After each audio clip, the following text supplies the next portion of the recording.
Lyman, Turron Davenport, Parker Kelly with you on this Thursday morning. We are broadcasting from the Busy Bee Plumbing, Heating, and Air Conditioning Game Nashville studios, home of the $99 yearly Beehive membership, where the buzz is always about great service. Final show of the week as we lead you into the holiday weekend, and TD Thursdays are back. TD back from vacation. Glad to have you. Man. It's great to be back, man. Back in the house once again.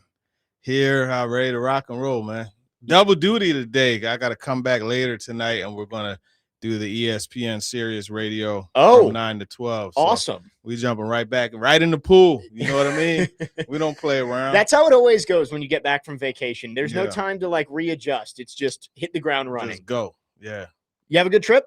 It was awesome, man. I had a great trip. Hit Athens, Santorini, Love Crete, it. back to Athens. Got to see Mykonos, Eros, Pylos, and every other all los. the oses. Yeah, just quick. So we took a ferry. It's called a sea jet. So we took that from Crete back to Athens. It was a 7-hour ride. Wow. But you port at 6 different. You know what I mean? That's amazing. Islands. Like a mini day-long cruise. It was so dope. Greece is the most beautiful country I've laid eyes on. You know, I've been to Jamaica, I've been to Barbados, all throughout the Southeast of Caribbean, London. It's beautiful, man. Greece it's definitely one of the next places I want to go. I've been lucky enough just with Vanderbilt to get to go to Italy and France, but I'm Greece would be awesome to go see all that. You bring your lady, it is the ultimate romance. Right. Oh man, just dinner. You're looking up at the Acropolis. You got your nice bottle of champagne, beautiful dinner there.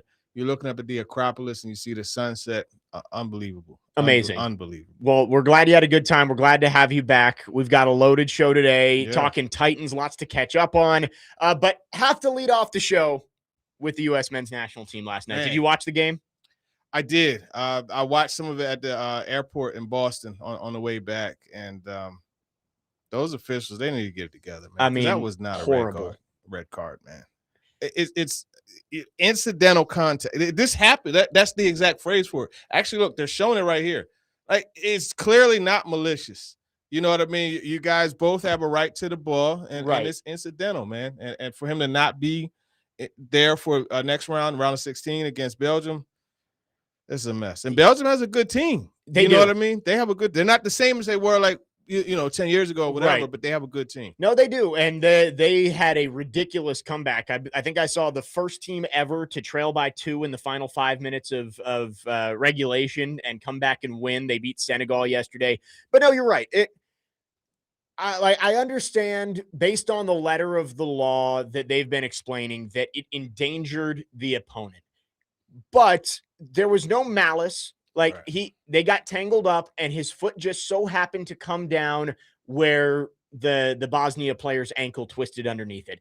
Obviously, it was an unfortunate way that their legs came together and it could have ended up in a serious injury, but that doesn't mean it's a red card. I think you give them a yellow and you move on. But instead, now you're without your leading scorer, Flo Balogun, who scored early, got called back because he was offside, ended up having the go-ahead goal later on in the first half to make it 1-0. But I love the grit of the U.S. team last night, too. Mm-hmm. Down a player, you're up 1-0, you're trying to hold on, and Malik Tillman with just a beautiful goal to make it 2-0 and really seal it. So the U.S. gets the win, but now you look ahead to Belgium, going to be without Flo Balogun, which is obviously not ideal, but it's not impossible. The U.S. actually is favored in this match with Belgium. And I mean, this is why, this is a team of premier players in the country. Yep. Right. And so this is why you select the players that you do, because things like this are going to happen. Right. And when it happens, you need what's the name of this show? Next Man Up. Exactly. Next Man Up. Yeah. And show them you're right. It hasn't exactly been great when we've seen Ricardo Pepi get in there. He's been the guy who subbed in at the top when Balogun or Pulisic has been out. We will see if it's him on Monday against Belgium. But the good news is the rest of that team is still very good. You still have Christian Pulisic. You still have Weston McKennie. The back line is still intact. I think Monday's match is going to depend a whole lot on how the U.S. is able to play defense. Yeah. I think they're going to have an opportunity and they'll be able to score. It's going to be, can you slow down Belgium and not give up? They've brought in Lukaku off the bench as a super sub late in most of their matches, and he's been able to make a big difference. So I think it's going to depend on the back line. Can you slow down Belgium's attack? Because you're probably not going to be able to score 2 or 3 goals without Flo in the lineup. Yeah, and that's the whole thing. I mean, they scored 2 with him in the lineup, so that's already going to be an issue that they're going to have to work through. I think they'll still be able to do it, man. I have confidence in the countrymen. You know what I mean? Yep. I think they'll still be able to do it. As you said, they're favorites, so we're good to go. The U.S. has only won now 2 games in the knockout stages, although the knockout stage is expanded by a round this year. Mm-hmm. They've only won 1 game in the round of 16, and that was when they beat Mexico back in 2002. So trying to double that on Monday against Belgium and move on, where they would likely face either Spain or Portugal in the quarterfinals. Parker, your thoughts on the match last night? I mean, obviously, great performance from the U.S., but it is dampered a little bit by the red card on Flo Balogun. No, it was a gritty win for sure. My frustration was it was incidental contact. In my mind, it's like 2 players going for a fumble, and then 1 guy gets ejected for targeting, and the guy that gets ejected happens to be your best player. It was incidental contact, but was Christian Pulisic and some of the other guys not getting their jersey tugged at the entire game, impeding their movement, and nothing was called? Like, if you're not going to call it, don't call it. If you are, call it for both sides, not just one team in particular. But that was very frustrating. But the boys stepped up. They got the win. We don't need 11, So now Belgium gets to face the wrath. I thought it was cool that even down a man, the U.S. just kept attacking. It's like, we don't care that we're playing on basically killing a penalty, to use a hockey term, the entire rest of the game. We're going to keep attacking it. It ended up adding an extra goal, which made you feel a whole lot better about it in the final minutes. You need that cushion. You know what I mean? It was some anxious moments there. Soccer has never been my sport, and it does bother me. As Joey from Gallatin says on the text line, watching these World Cup games reminds me why I don't watch much soccer. Watching a grown man fall to the ground and roll around as if he got shot after being grazed angers me. And the turned ankle didn't look good, but man, these guys, the embellishment is just they roll around as if they were just brutally clubbed by the defense. And then as soon as the card comes out, they get up and they're ready to go. Yeah, they're Joel Embiid times 10, man. You know what I mean? The NBA has a flopping problem, SGA and it's 10. nothing like soccer. They throw that acting into it. It is like you said. It's so crazy. They're holding their ankle. You hear them. You see them screaming in agony, right? And then they get up, and all of a sudden they're running up and down the field like it's okay. Like Mr. Miyagi done got to him. He put their hands together, put them on him. Have you seen the This Is SportsCenter commercial about soccer? It is one of my favorites that they ever did. No, it was for the World Cup, maybe like 2010. And they're like, we've been watching a lot of soccer around here, and it's raised the workplace injury rate. And it's like Scott Van Pelt just walks by somebody in the hallway and falls down and goes, I'll never work again. Yeah. Oh, my God, my knee. I'll never work again. And they get up and walk away, and he's like, all right, I'm going to get up and just keep on going about my day. Yeah. It's horrible. That's precisely it, though. The U.S., they've got a chip on their shoulder now against Belgium. We will see. Going to be a fun one. It is in Seattle, where we saw for that Australia game, the home field advantage was great up in Seattle. So I'm excited for that. It'll be a Monday night kick. And then I believe if they win that one, the quarterfinals is Friday afternoon, kind of like the Australia game in Los Angeles. Okay. So it's the matches are going to start coming a lot closer together as we get towards the end of it. Only about 2 weeks left in the entire tournament. 615-737-1025 is the phone number. If you want to text or call, it's a TD Thursday. We got Turron in for the full show today. And as always, at 10 a.m., it is your chance to talk to TD. You can get your questions in on our phone and text line driven by WilsonCountyHyundai.com. Again, 615-737-1025. Lots to get to with Turron today. When we come back, we will start with the news of the week. Of course, Chris Johnson's diagnosis. TD was on vacation, so wanted to allow him to speak on that. Obviously, horrible news on Monday morning. But we'll talk plenty of Titans throughout the show, also some NBA news, and lots to get to throughout our 3 hours this morning. Jake Lyman, Turron Davenport, Parker Kelly, next man up, 102.5 The Game.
Next man up, 102.5 The Game. Jake Lyman, Turron Davenport, Parker Kelly with you.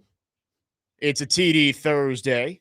Already got some questions rolling in for Talk to TD. We'll get to those at 10 if you have any. 615-737-1025. You can text or call. But TD, before we get into the current Titans and some of the news of the last few weeks, did want to give you an opportunity to speak on the news Monday. Obviously, just a horrible revelation, I guess, on Monday when Chris Johnson went on with Michael Strahan and revealed that he had been diagnosed last year with ALS. Obviously, the second Titans player from that era joining Tim Shaw to be diagnosed with the disease. And I don't know about you, but it was just jarring. Even though I had seen the news first, but then seeing the interview just completely took me aback to see him in that state. Yeah, because this is a person, again, this is a person. Right. Yeah. So many times people get caught up in watching these guys. Yeah.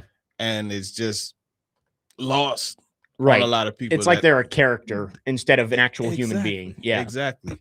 And you hate to see something like this happen to anybody, right?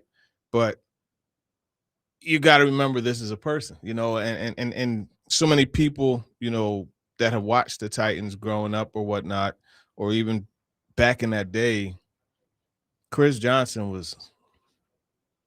that's a God. Yes. You know what I'm saying? And I'm not saying a literally God you pray to. I'm saying he's a God, like he can do no wrong. The greatness in him. Yeah. And so you get to see this, and then you have that lasting image of him, and then you see what you saw, and it's heartbreaking. Yeah. And for it to happen so rapidly. This man was just at the Senior Bowl. I know. Giving the running backs, this man was just here. I remember running into he and Lendell White at the bottom of Nissan Stadium. Right. You're just like, that's Chris Johnson. I don't know the guy, but CJ, what's up, man? You know what I mean? Just because that's Chris freaking Johnson. Yeah. And then you see him just in that state. It's heartbreaking, man. Like, that's the best way to put it. And I think it's one of those things where, I got it on my leg. No bad days, right? You live every single day to the fullest, because you never know when something that you take so for granted, like being able to talk, can be taken away from you. Right. And I think that's something that you have to think about. And you look at him in that state compared to where he was, again, going from a God to a guy in this situation. It's heartbreaking is just a word that continues to come to mind. I'm going to pray for him. I hope that everyone else is willing to pray for 100%. him. And, you got the Ice Bucket Challenge that he's brought it back. Reinstated. Marshawn Lynch, I saw him do it. I saw Lendell White do it. Lendell called out Dion for it, and a few others. And it's just one of those times where you rally together. But, I mean, obviously, you hate to see it. I know. You just hate to see it. I hope the Titans can do something to, give that man some type of good feeling. I thought it was awesome that Tim Shaw had reached out. It's always cool seeing him around. Yeah. And that's another example, despite his situation, every time you see that man, he smiles at you. Right. Don't take stuff for granted. Don't take life for granted. Live every life to every day of your life to the fullest. Yeah, and you mentioned Tim Shaw. I think he's a perfect example of just continuing to fight, and that's what Chris Johnson said on Monday morning is, when you get that news, it's devastating, right? Like, it's obviously there are worse diseases that can take your life from you much faster, but it's up there for sure. And when you get that news, I'm sure that it can be debilitating to you. And he said, I chose to fight. And he's going through the experimental treatments, and he's trying to raise awareness and see if he can, maybe it doesn't save the people who are dealing with this right now, but down the road, maybe there's a solution, a cure to this someday. So it's one of those things that you have to give him credit for, the mindset that he still has, given everything that he's going through. It's like Inky Johnson, you don't say, why me? You say, why not me? And even though, again, it's a terrible thing to happen to a person who has achieved such great things. I mean, there's 7 other people on the planet who have done what he's done.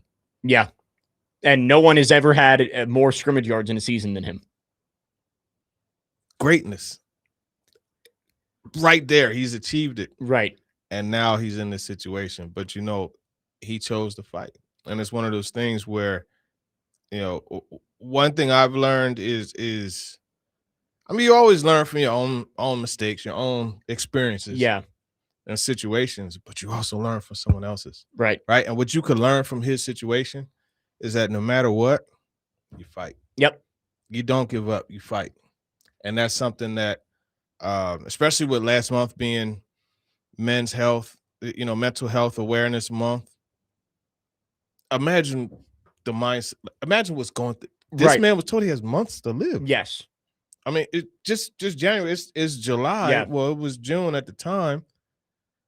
February, March, April, May, 5 months. 5 months after having kids who are about to, and kids, because that's what they are, about to be in the NFL, looking up to him and giving them advice and wisdom and jewels. Yeah. Here he is, the man. He has to use his eyes to speak. Yep. And for him especially, being a world-class athlete, right? You are a world-class athlete. You did things that most people can only imagine doing. And I'm sure that's when your body was your tool, that was what your career was based on. And now it doesn't cooperate with you, were the words that he said. And it's horrible. As you said, he was viewed as a god. Parker and I were talking about it on Monday of Chris Johnson was the guy for my era of Titans fans, right? I was a little bit too young when Eddie and Steve were at their peak, but when I was growing up, it was Chris Johnson, and he was the first jersey I ever had. Just a ridiculous player, and it was heartbreaking to see. I almost didn't recognize him on the interview. Exactly. Yeah, I didn't recognize him, frankly. I'm just it's not the same, and it's a shame. It's horrible, and I think you're right. We've said it all week. The Titans should. He deserves to be in the Ring of Honor no matter what. But I think you speed up the process to give him that moment on the field with his family and get the love from the Titans fan base, because he deserves it. Absolutely. I'm all for that. I think that absolutely has to happen, because again, it's one of those things where while you're here, while he's here, allow him to have that moment. And it goes back to something that I said, when we understand that each day isn't one more day, but one less, we start giving more value to what truly matters. And what truly matters is to live each day of your life and enjoy it. Yep. And never have we have bad moments, but not bad days. And I think 100%, you can't take anything for granted. I mean, he said that he was in the best shape of his life, working out, spending every day with his kids, and just one day he felt weakness in his right arm, and just over a year later, we see him in the state he is. So horrible news on Monday, and we're all keeping the Johnson family in our thoughts and prayers as they move forward here, and hoping that these treatments can help him extend his life and hopefully lead to a cure to ALS. I haven't brought this up this week, but it is something that's being talked about. And so I wanted to get your thoughts on this, TD. The link between playing in the NFL and ALS. There is a study out there that says that NFL players are 4 times more likely. And I hate just making this link and not focusing on Chris Johnson, the person, instead of just this broad topic. But I do think it's something that does need to be brought up, because we talk about CTE and all of the head trauma and everything that deals with concussions. But this could end up being something that is much more important, much deadlier in ALS, 4 times more likely if you're an NFL player to contract this disease. Yeah. I mean, you look at Steve Gleason, with the New Orleans Saints player, special teams guy. He blocked the punt after Katrina. He has. I thought it was really cool a few years ago, the season opener, Steve Gleason and Tim Shaw. They were on the field together. Yeah. That was so dope, man. Like, you know, but yeah, it's just you have to wonder that. And it's ironically, you said something earlier in the previous segment when you talked about being at risk in that situation where the red card. You set foot on the field, you're at Right. risk. Period. Right. Now you're at much more risk playing football because the collisions are different, intentional. You know what I mean? These head injuries, like we don't know the full extent of what these head injuries do. I mean, there are people who played football and didn't play in the pros that have situations. Yeah. You know, then you turn around and you look at, you know, your Junior Seaux, your Andre Waters. You look at your how did I forget his name? Vincent Jackson. Yeah. You know, you look at these guys and like you got some. I think Vincent Jackson was not suicide, but yeah, he died way too young. Right. You know, and it wasn't because of obesity. Right. So you look at what's happening to these guys. They said you play a football game, it's equivalent to being in 3 car accidents. Yeah. I don't know about you, but car accident, I've been in a couple. They hurt. And it takes a toll on your body. Right. You're in 3 of them times 16. 17 Check now. that, 17. Yep. A year. Over 5 years. Yeah. So you never know what extent of damage is done to someone's brain. Right. Because it gets rattled and moved around so much. There could definitely be a correlation. Yeah. I don't think it's a coincidence. Right. At all.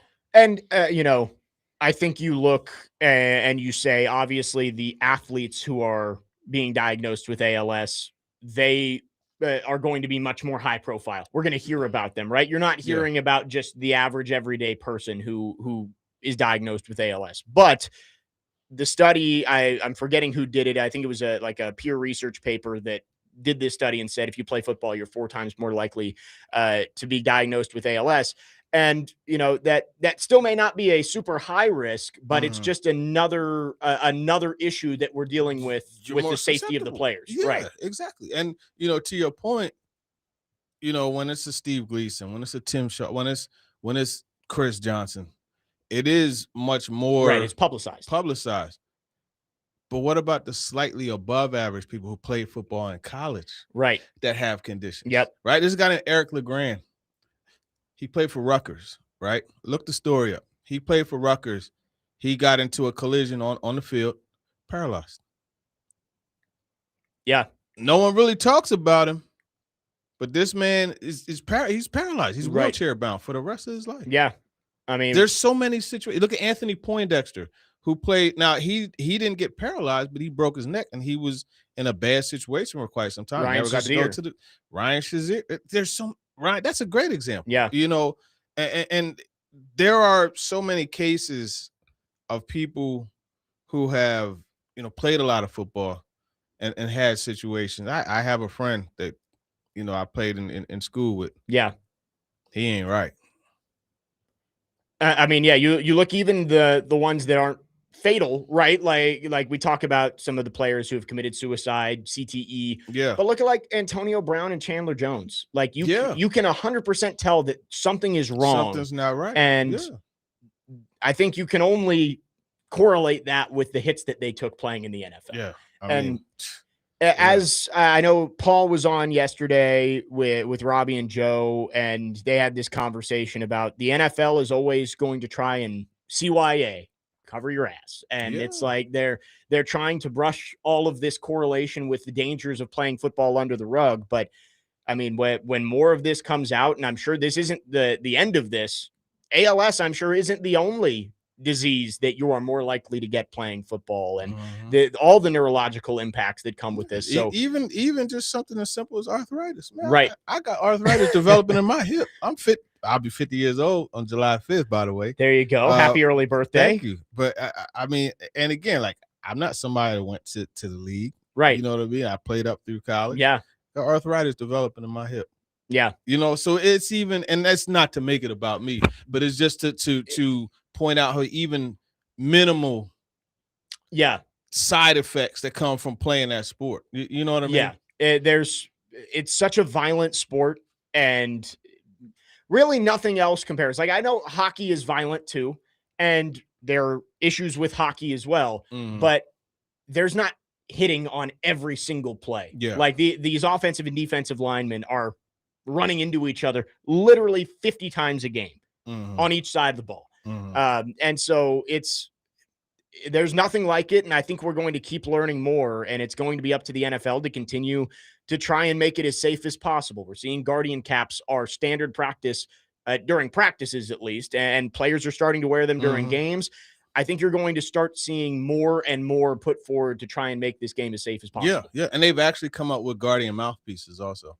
Oh, okay. Yeah, I've been wanting to do a story on this, but it hasn't really like exploded as far as like the people using it. I've always been, I can't stand the look, but I've always been very fascinated with the guardian cap situation. You know, so it is one of those things where it's not going to look good, but if it can even give you a 5% better chance of not having serious neurological issues after you're done playing, like, wouldn't you do it? Yeah. I mean, I don't know what the numbers are on it. Well, so I did a story maybe 4 years ago. I pitched it to the editors, swag versus safety. Right. Yeah. And what I did, I asked, you know, a bunch of guys on the Titans, and we got some guys from the 49ers, Falcons, Cowboys, Eagles, a few other teams. Would you rather have long-term health benefits, or would you rather look good playing football now? Right. And you'll be surprised how many guys wanted to look good playing football. Yeah. Now. And that's it. I guess that's the issue, is that you're not going to be able to convince everybody that this is the right decision, because a lot of these guys, and I think we're all guilty of this, it's like you're thinking about the right now and not thinking about the future. It's like, oh, I'll be fine. Like I haven't had a concussion before. Like I'm okay. And again, if it even gives you a 5% better chance of not having CTE or other serious neurological issues, wouldn't it be worth it? And I think the guardian caps are only going to continue to become more common practice as we go forward. I want to say the guardian cap reduced. I want to say 47%. I'll go back and look at my story, but I want to say it was like 47% reduction in the impact of the collisions. Yeah. You know what I mean? So that is something, but yeah, I mean, look, it's, and they're working to get it better as far as like more streamlined and a better looking device. You know what I mean? Right. It was 2024. Yeah. 40.5% decrease in yearly concussions after adopting guardian caps. Yeah. So the studies have been there. The studies have definitely been there. Yeah. And I mean, you see the rules changing all the time to try and make things safer, but football by nature is not a safe game, and you're never going to be able to get it to zero, but it's just about trying to limit these effects as much as possible. And again, horrible news on Monday about Chris Johnson. We're keeping him in our thoughts and prayers as he continues to fight ALS. We'll take your thoughts on this at 615-737-1025. Again, we've got TD for the full show here on this TD Thursday. Jake Lyman, Turron Davenport, Parker Kelly, next man up, 1025 The Game.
Next man up, 102.5, The Game. Jake Lyman, Turron Davenport, Parker Kelly with you on this TD Thursday. Today, the Nashville Sounds take on the Jacksonville Jumbo Shrimp at First Horizon Park with first pitch at 6:35. Catch all of the action on 94.9 The Fan, presented by Twin Peaks Family Leisure, Maple Street Biscuit Company, Mad Fireworks, and Social Cantina. We were talking about the Chris Johnson news from Monday. It said that he was diagnosed with ALS back in 2025. Obviously, has taken a toll on him already, and wanted to get TD's thoughts on that. We're taking your thoughts as well on our phone and text line, driven by WilsonCountyHyundai.com. Let's go to the phone lines. Kenny the mailman is called in. Kenny, thanks for calling. Good morning. Hello, good friends. Hello, Kenny. How are you? What's up, Kenny? How are you, man? I'm doing wonderful. I held this till you could be on today because I have so much respect for you. I wish I had your vocabulary to tell you what I'm about to tell you, but it's just me, so I'm just going to say it like I say it. Tim Shaw has lived on my route since he's moved to Nashville, and he has always been nice. It was fun when he played. I'd ask him about this and that. That was neat. But then when he was diagnosed, it even went to another level. I wish people could know all the behind the scenes things he does. Oh, man. He was running, and then he was walking, and then the next thing you know, he'd be in his wheelchair, but he never would go past me without asking, how am I? Do you need some water? Pull in the garage up there, get some water out of my own home. You just go, wow. And each week he writes people. Now he has to write with his eyes on his machine. Correct. That he's heard about or read that needs encouraging. And my own wife, when she went through cancer, got 2 or 3 letters. We went and framed them from Tim to where he was encouraging her, telling her to fight. And have y'all heard, he made a video about 10 years ago, I think it's called From the Players Tribune, Tim Shaw, A Letter to Myself. No, I'll have to research that. Go back and watch it and don't blink, because about the 3 seconds, the mailman he's talking to is me. Oh, okay. But what I do, I always pull over and get out, because I just want to stand in respect of being in such a special person. And we always have a couple of minutes together. I mean, he's even prayed for me before. And one time this man, a few minutes after that, he said, I saw you get out and encourage that handicapped guy. That's really, really nice of you. And I said, sir, I'm glad you saw it. It wasn't anything secret or anything, but that's not what happened. I always get out because he encourages me. So people like this, I mean, you think you know the story, and you only scratch the surface, because I can see myself becoming inward and not wanting to give anything to anybody and becoming so bitter. And it's just been the opposite for my dear friend. So I wanted you to know that, TD. Maybe you can do something with that. But remember, go back and see that video, A Letter to My Younger Self, Tim Shaw. Letter to My Younger Self. I'm looking it up right now. We're going to watch that on the break. Yeah. I appreciate you calling and sharing that. It's only like 10 minutes. That's all right. That's all right. And he's so right, though. And it again goes back to what we said about these characters, athletes, being actual people. And when you know their story, that's why I love the Robert Saleh story. I wanted to do that because I wanted to share the story of his dad, who laid the foundation for him to be able to do what he done. Robert Saleh is the first Muslim head coach in the NFL history, right? His dad was the first prominent Arabic in the Dearborn area athlete in football. And if you go back and I was talking to his brother about this, and he was telling me how that high school is all it's an all Arabic, predominantly Arabic high school. Wow. And they be whooping ASS. You know what I mean? And he was telling me about that. And that's another story I'm going to do at some point. But to Kenny's point, you don't really know about these people until their stories are shared. Who would have known? And here it is, everybody, as Kenny said, everybody's telling him, hey, that was nice of you to get out. Right. Hey, look, I'm like Kenny, I'm selfish. You know what I mean? I was doing that for me. That was for me. Yeah. You know what I mean? And there are things that I do for me, in addition to for whatever I'm doing for someone else, but it makes me feel good. It makes me want to do something for someone else. A lot of times you don't know these things until you actually sit down. You look at these guys as people and as people with stories. Like, we all have our own story. I'm sure you have a great story to you because you're doing great things, right? Parker has a great story to him. He's doing great. We all have stories, but they're untold stories if someone that doesn't know about it. Right. You know what I mean? So I'm glad Kenny said that. Yeah, no, that's really special. And I think everyone around here can agree that Tim Shaw is just the best of us, right? And it's horrible that he's had to fight ALS for what, 12 years now? It's been a while. And he just continues to fight. And every time I hear about Tim Shaw, you can just tell that nothing's broken him, right? Like, the ALS obviously is such a horrible disease. And I think it could be so easy to give up when your body just does not cooperate. And I think the words that people use, it feels like you're trapped inside your own body.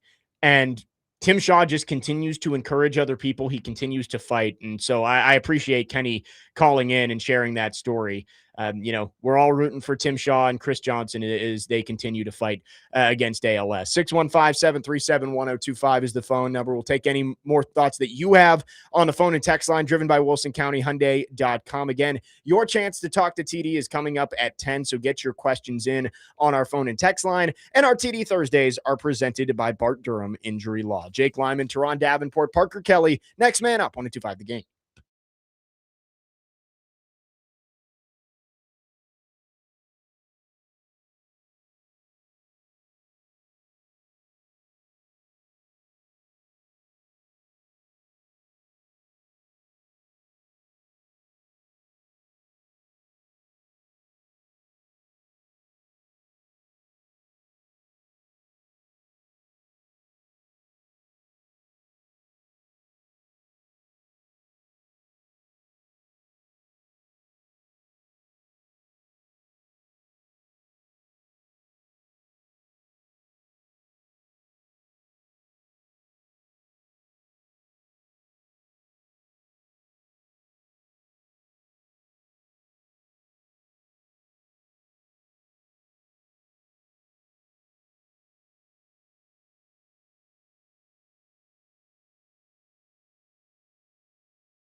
Next man up, 102.5 The Game. Jake Lyman, Turron Davenport, Parker Kelly with you, wrapping up the first hour here on the show. Just to have gotten down the rabbit hole of, starting with the news about Chris Johnson from Monday, and that leads into the player safety conversation around the NFL. We were talking about Guardian caps a couple segments ago. Justin from Greenbrier Texan said, I'm all for Guardian caps, but hate how much it reminds me of Big Head mode on NBA Jam. It does. They look like bobblehead dolls when they have them on, but like TD said, swag versus safety.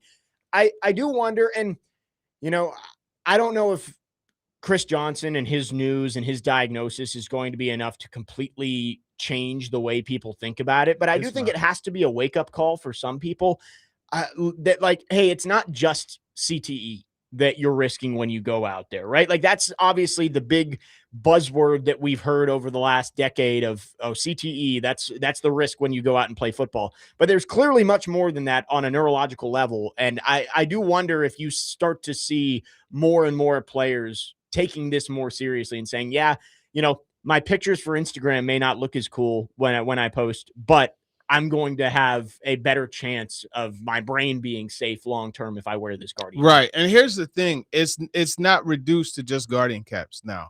They have come up with a lot more.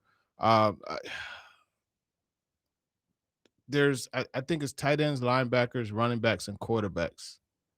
Specific helmets. Yeah. That are just a little more fortified at points of contact. Yeah. I know Patrick Mahomes, George Kittle, those two for sure. There are some other guys that wear these helmets, and so like for Mahomes and the quarterbacks, theirs is it's made to absorb the contact in the back of the head to the ground, because after all, that's where most of the injuries happen, right? Or the brain injuries, right? It's back that of the head, because like that impact of like the whiplash type effect. Well, right, like you see, and that's what causes the brain. When Tua had the really bad concussion, Tua had one too. It was when he got thrown backwards, and it wasn't somebody hitting his head; it was his head snapping and hitting the ground. turf. Yes, and so that's obviously something that you have to think about too. It's not just big hits over the middle or something like that. It's the snapping of your head into the ground. Yeah, being slung to the ground. Yeah, and that's why I know in his case he had started to. I think he did jujitsu.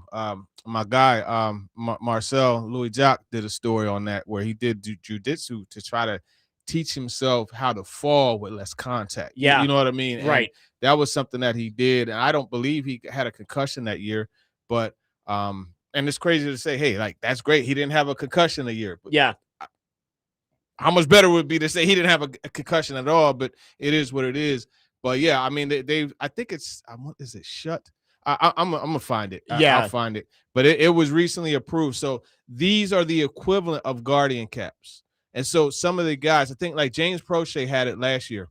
Some of the guys, because you know how pretty much all positions except for quarterbacks are mandated to wear it in practice. Right. But if you have that helmet, it's equivalent as far as a protection level, and you don't have to wear the Guardian cap. Gotcha. And that's how I knew. I said, "Whoa, James, what's that helmet? You know what I mean? Is that the helmet?"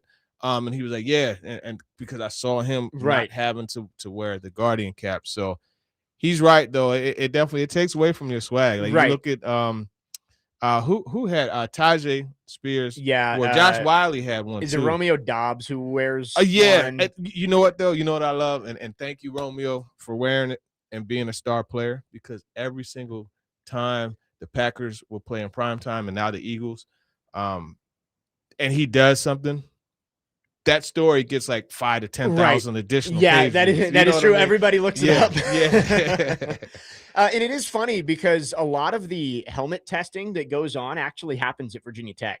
The helmet lab is right next to one of Virginia Tech's dining halls. So I walked by it over 4 years, probably 150 times, if not more. And I would always look in the window and see them working on stuff, and they had tons of helmets everywhere. So that is where a lot of the testing goes on with trying to create better, safer helmets. Yeah, no, without a doubt. And I actually, when my daughter, when we took Devin to go visit Virginia Tech, That was one of the things I wanted to see. We couldn't make it a part of the tour, but you're 100% right. Like, they're one of the leading edge universities, so to speak, or Yeah. leaders, period, in studies in regards to that. Right. And so you hope that the safety continues to be on the upswing here when it comes to these head injuries. And, you know, I don't know exactly what they can attribute to the link between football and ALS. Is it the hits and the concussions?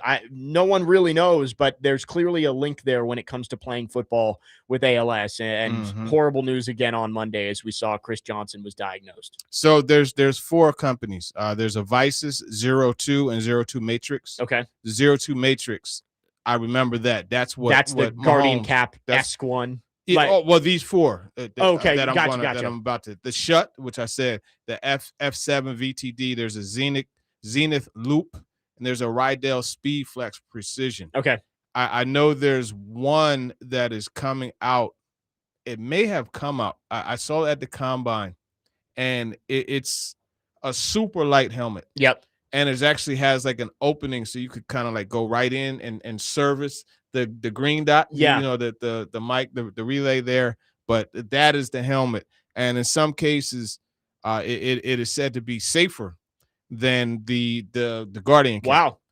Remember, Tajay got a concussion with the Guardian Cap on. You know what I mean? So yeah, I mean, nothing's going to be completely 100% safe. I mean, as you said, you step on the field, you're taking a risk, but you hope that they can continue to lower the numbers. I mean, concussion numbers are down over the past few years, and you hope that continues with the developments in these helmets and much more. 615-737-1025 is the phone number. It is now your chance to talk to TD. Get your questions in. 615-737-1025. Our phone line is driven by WilsonCountyHyundai.com. We'll get to all of your questions over the next 30 minutes. You can also put them in the YouTube chat. Subscribe to our YouTube channel at 1025 The Game for live shows and exclusive content. Jake Lyman, Turron Davenport, Parker Kelly, hour number 2 coming up next. You're on Next Man Up, 1025 The Game.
Next man up, 102.5, the game's second hour on this TD Thursday. Jake Lyman, Turron Davenport, Parker Kelly broadcasting from the Busy Bee Plumbing, Heating, and Air Conditioning Game Nashville Studios, home of the $99 yearly Beehive membership, where the buzz is always about great service. It is 10 a.m.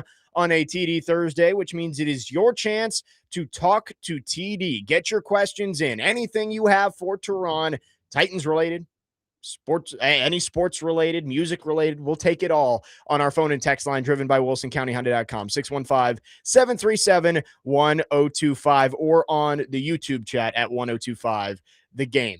Let's start with this one. It came in almost immediately as the show started. 5890 asked, TD, you are a concert promoter. You have groups, the Loxes, Outcast, and Bone Thugs. Who is your opener? Who is your closer? And if one group got sick, who would it be, and who would you replace them with? Very the specific Lox, question. Outcast, and Bone Thugs. Yep. I would have Bone Thugs open. Okay. Yeah, I would have Bone Thugs open, and I'll give a reason why. I would have Bone Thugs open because they're vibe music. Yeah. Just like Outkast is vibe music, but Outkast is clearly the biggest ticket of it all. Yeah. So that's why Outkast would go late. Okay. Now, I had initially considered having the Lox go last and have Outkast go second, but I want people to stay for Andre 3000 and Outkast and Big Boy. But the reason why I considered having the Lox go last, because if the Lox come out and they play that song, they do the song Wild Out, there's a good chance the show may get canceled because that is a song, and Parker may be coming back from the break. We'll have to play that song. Please just make sure you monitor it because there is some language in there. But that song, what's the name of the song again? The LOX, Lox, Wild Out.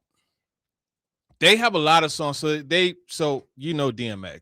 Yeah. And you know his song, his music, like you lift weights to, you run to, you work out to, you listen before athletic activity. Yeah. Anything physical. You listen to the DMX and the Lox. They're both from Yonkers. Okay. And they both, came out around the same time. The Lox would go second. Okay. And I would say, look, guys, if you're going to do Wild Out, just like do it first so that way we could just get it out the way and you could do the rest of your stuff. That's Jadakiss. You heard of Jadakiss, right? Yeah. I've mentioned him multiple times. Styles P, and Sheik Luch. So yeah, that was so. If one of them got sick, who would I replace? And that's a unique Bone Thugs, LOX, very specific from the texter. So he would have to tell me who would get sick. Well, who if you could remove one, who would it be, and who would you replace them with? Oh, so I'm taking Bone Thugs out. And I'm just gonna replace him with DMX. Like, what are we talking about here? And we're just gonna, cross our fingers and hope. And Jay-Z said it the one time. He said he did a show with DMX, and he was like, "Yo, I went after him." And DMX did the show, and he's going. He takes his shirt off and starts praying, and like the crowd is going crazy as he's praying, and it's like, I gotta go after that. Yeah, it was funny that he said that. That's so funny. So I would lead off with DMX. So okay, like just set the tone. There you go. Set the tone, and then they have a song with it's Mace, DMX, and the Lox called 24 Hours to Live. One of the dopest songs, man. I love it because they're talking about like what they would do if they had 24 hours to live, right? And I would have them do that song. And when DMX is coming off, I have them come off and then come back, and then the Lox will come out with them, and they'll do 24 Hours to Live. And then I would have Outkast come out and close it out. This is what I would do too. I would have a 77 Cadillac Chevelle drive out. And there's a song called Players Ball. And he was like, you missed it, man. On the scene, all the players, all the hustlers. 77 Chevelle, like a black man's heaven. And then the beat drop. Oh, man, that's I'm glad he asked that question because it got me in my music bag right now, man. Clearly, he had been thinking about it. Yeah. Like, usually when we talk to or TD, it might be she. It might be she. he or she. I don't know. But usually when we talk to TD, it it takes a while for people to get the question in. This one was fired in right off the bat. I love it. Thank you for asking that. There we go. Get ready for TD Fest 2027. Hey, man. Holla at me. Let's go to Devin and Dixon on the text line. Says, TD, piggybacking off the CJ2K conversation, who is an athlete that has inspired you in your life? Oh, that's easy. It's Darryl Strawberry. It is Darryl Strawberry, because he showed me that you could be imperfect and make terrible mistakes and still be favored by God. I'm going to tell you, damn. All right. Let me breathe, because it gets me emotional, man. When my mom was dying, Darryl Strawberry cried. That's what's on my mind. Don't cry. Darryl Strawberry, he was here in October of that year, October of 24. And it was at the Fellowship of Christian Athletes. And I went there. And after he was done, I just went up to him and just told him and when I told him where I used to live, he knew that I knew his story. Yeah. You know what I mean? I used to live in Jackson Heights. And in Jackson Heights, like, that's where he used to go to grab drugs. You know what I mean? So he knew that I knew the real. You know what I mean? But he prayed for my mom. You know what I mean? Damn. All right, let's get it together. He prayed for her. Like, he grabbed, like, and Darryl Strawberry is my favorite athlete ever. And, like, we held hands and he prayed for her. I couldn't believe he did that. That's unbelievable. You know, because, you know, he's a minister now. Wow. You know, he's a traveling minister. Yeah. Damn. Got me tearing up on here. So that's the most inspiring thing an athlete ever did to me. You know what I mean? That's amazing. I hadn't heard that story before. Yeah, I haven't really told it. That's why I'm telling it now for the first time. Like, it's But yeah, that was it. I mean, yeah, that's easy answer for you. Then. Right, easy, right off the bat. And the funny thing, I just watched Straw this morning on Jimmy Rollins and Ryan Howard. They have a pod together called 611. Yeah, it's actually a pretty dope pod. But I watched him on that, because there's a 2-part one. They release it on Thursdays, but the first one was today, and I watched it. It was pretty dope. But yeah, Straw, that's my guy, man. Wow, that's my guy. That's really special. Yeah, and thanks for the question, Devin and Dixon. Sure. Appreciate you sending that in. Speaking of the Mets, I haven't asked you. Carlos Mendoza got fired. You know, funny story. I'm trying to lighten the mood. Yeah, funny story. So I'm in Logan Airport yesterday, right? Yeah. Well, I'll tell you even funnier story. So we're on the boat coming back from Crete to Athens. Yeah. And this guy gets on the boat and sits, like, behind us, and he has a Mets hat on, a Mets shirt. And I just looked at him, and I saw on my tablet, you know, I got the Mets logo, and then Shea Stadium so I just held it up to him. He was like, and then in Logan Airport in Boston yesterday, I saw a guy, he had a Mets hat on and a Mets shirt. And I'm like, I walked by him and I said, "Go Mets." And he looked at me and just was busted out laughing. I was like, "Hey, man, I get it." But yeah, I thought you were gonna say the guy that sat behind you on the boat was Carlos Mendoza going already on vacation after he got fired. Yeah, that's crazy. I don't think you would have been wearing a Mets hat though. No, but definitely not. You know, after they fired him. But yeah, I mean, look, go figure, right? They had a couple good games after he got fired. You know what I mean? They're able to turn it around a little bit, but it's still the Mets are the Mets, man. And I don't know. It's a mess. It's a mess. And I love the Soda signing, and hopefully, you know, that works out, because the time is ticking on that one. And you got Frankie. He doesn't like to be called Frankie, apparently. So Francisco Lindor coming back from injury. I don't know. We'll see. A week from today, I'll be up there to watch a game. I was able to find a cheap airplane ticket, so I went. Love it. Yeah. I totally forgot to bring this up when we were talking soccer. Do you know what the VAR ref who called the red card on Flo Balogun's name is? What is it? Juan Soto. Are you serious? Yes, it's Juan Soto. Well, Juan needs to publicly account for that awful red card yesterday, but they won't do it. Yeah, somebody should ask Juan Soto, Mets Juan Soto, about that. Be like, can you get your fellow Juan Soto in check? Because he just hurt the U.S. Let's see. One more before we hit a break here. Another TD. We got TD from Nashville here. Hey. With concussions, ALS, NIL, etc., being all the buzz of football lately, Is football still the greatest team sport for grooming a young man for life or not? Yes, without a doubt. And Parker Can I chime in too? Yeah. 100%. Parker, you go first. For everybody, listen. Here's my personal belief. I believe everybody. You don't have to play football, but I believe everybody needs to be in a locker room setting at some point. Yeah. Just for camaraderie purposes. I think it's important for everybody just to understand the dynamics of like football is beautiful because everybody comes together from different backgrounds, and it doesn't matter where you come from, who you are, what you do. Everybody comes together for a common purpose, and there's nothing like camaraderie in a locker room. I think everybody needs to experience that. Yeah.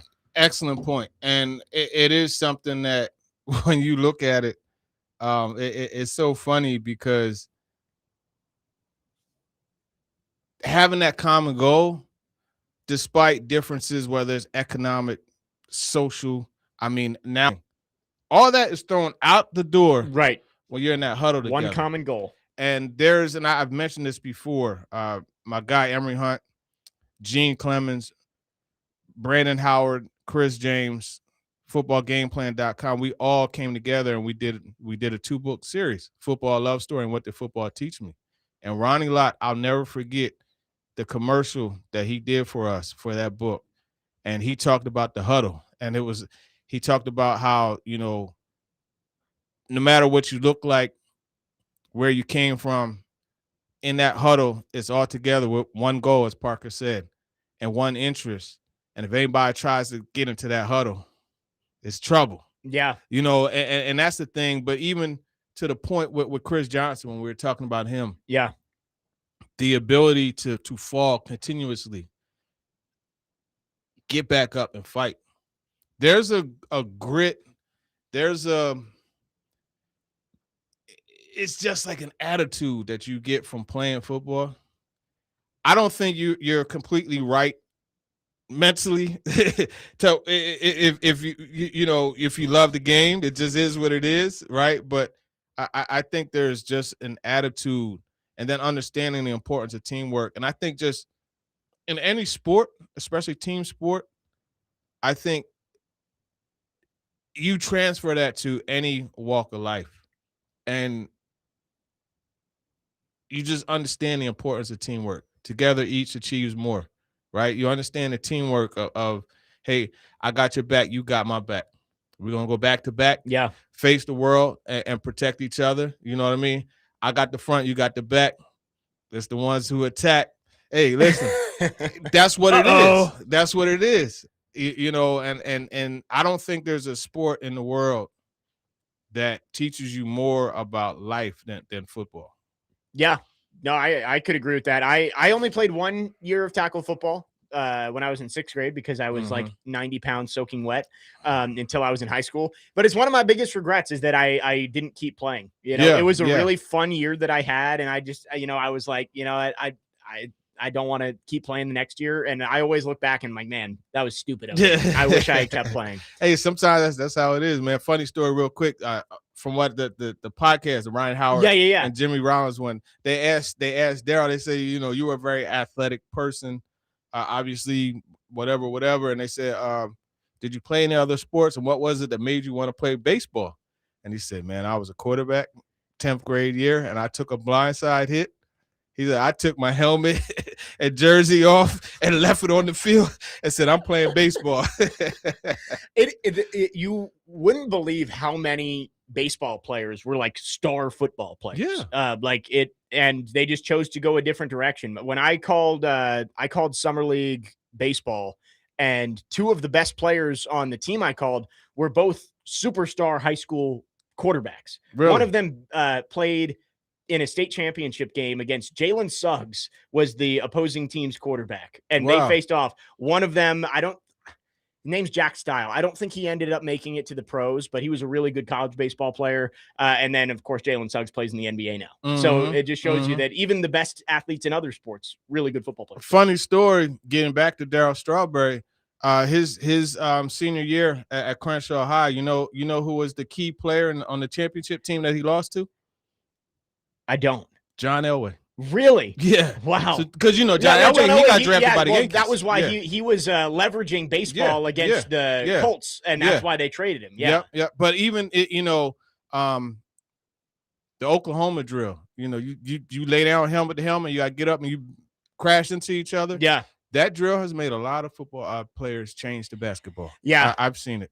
I think one of the last straws for me was Bull in the Ring. That was that one too. So I was the quarterback, and I kind of thought I was going to get away. Like, they're like, they're not going to throw the quarterback in the middle there. And they did. I went in the ring, and they called out the hardest hitting player on the team and just put me on my ass. And I was just like, that might be it for me with football. I don't know if you read the Robert Saleh story I did, but that's one of the things he told me. He said he's always pretend his stomach hurt. Yeah, when it was time for Oklahoma drill, yeah. And then he said one time his dad was there, and he was like, "Man, I'm not gonna wimp up in front of my dad." And he said that's when he like put every water boy style, you know what I mean, and hit the dude. He said, "Wait a minute, if I deliver the hit, it doesn't hurt as much." And then that's when the love for football was born. Yeah, it's a good point. If you're the first one hitting, then it doesn't hurt quite as bad, but still. Yeah, crazy. 615-737-1025. We've got lots of questions for TD. We will continue on the other side. Again, your chance to talk to TD, 615-737-1025. And Turron Davenport being with us is presented by Bart Durham Injury Law. Jake Lyman, TD, Parker Kelly, next man up, 102.5 The Game.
Next man up, 102.5 The Game. Jake Lyman, Turron Davenport, Parker Kelly. TD embracing the air conditioner out there. Almost missed it. I was out there listening to Prince. They got Prince playing in there. Oh, in the hallway? Yeah. But this right here, like you can hear the beat and you can understand. Yeah. Like in the beginning, I don't know where you started it at, but in the beginning it goes like yow, yow, and then it's like this. Oh, it's yeah. That's get hype music for sure. The texter 5890 said he's been thinking about it all week to ask this question to you. So thank you for mentioning that, asking that, because yeah, the Locks, they definitely, that was one of the, when I wanted to get like amped up, that was always that's weight room music right there. Yeah. For sure. I mean, it got you going. We had TD full on dancing behind the chair here to start the segment. I don't know if the stream caught it, but it caught. I saw it on there. 615-737-1025. Again, your chance to talk to TD. We got lots of questions. Let's go to the phone lines, driven by WilsonCountyHyundai.com. Edward is called in. Edward, thanks for calling. Good morning.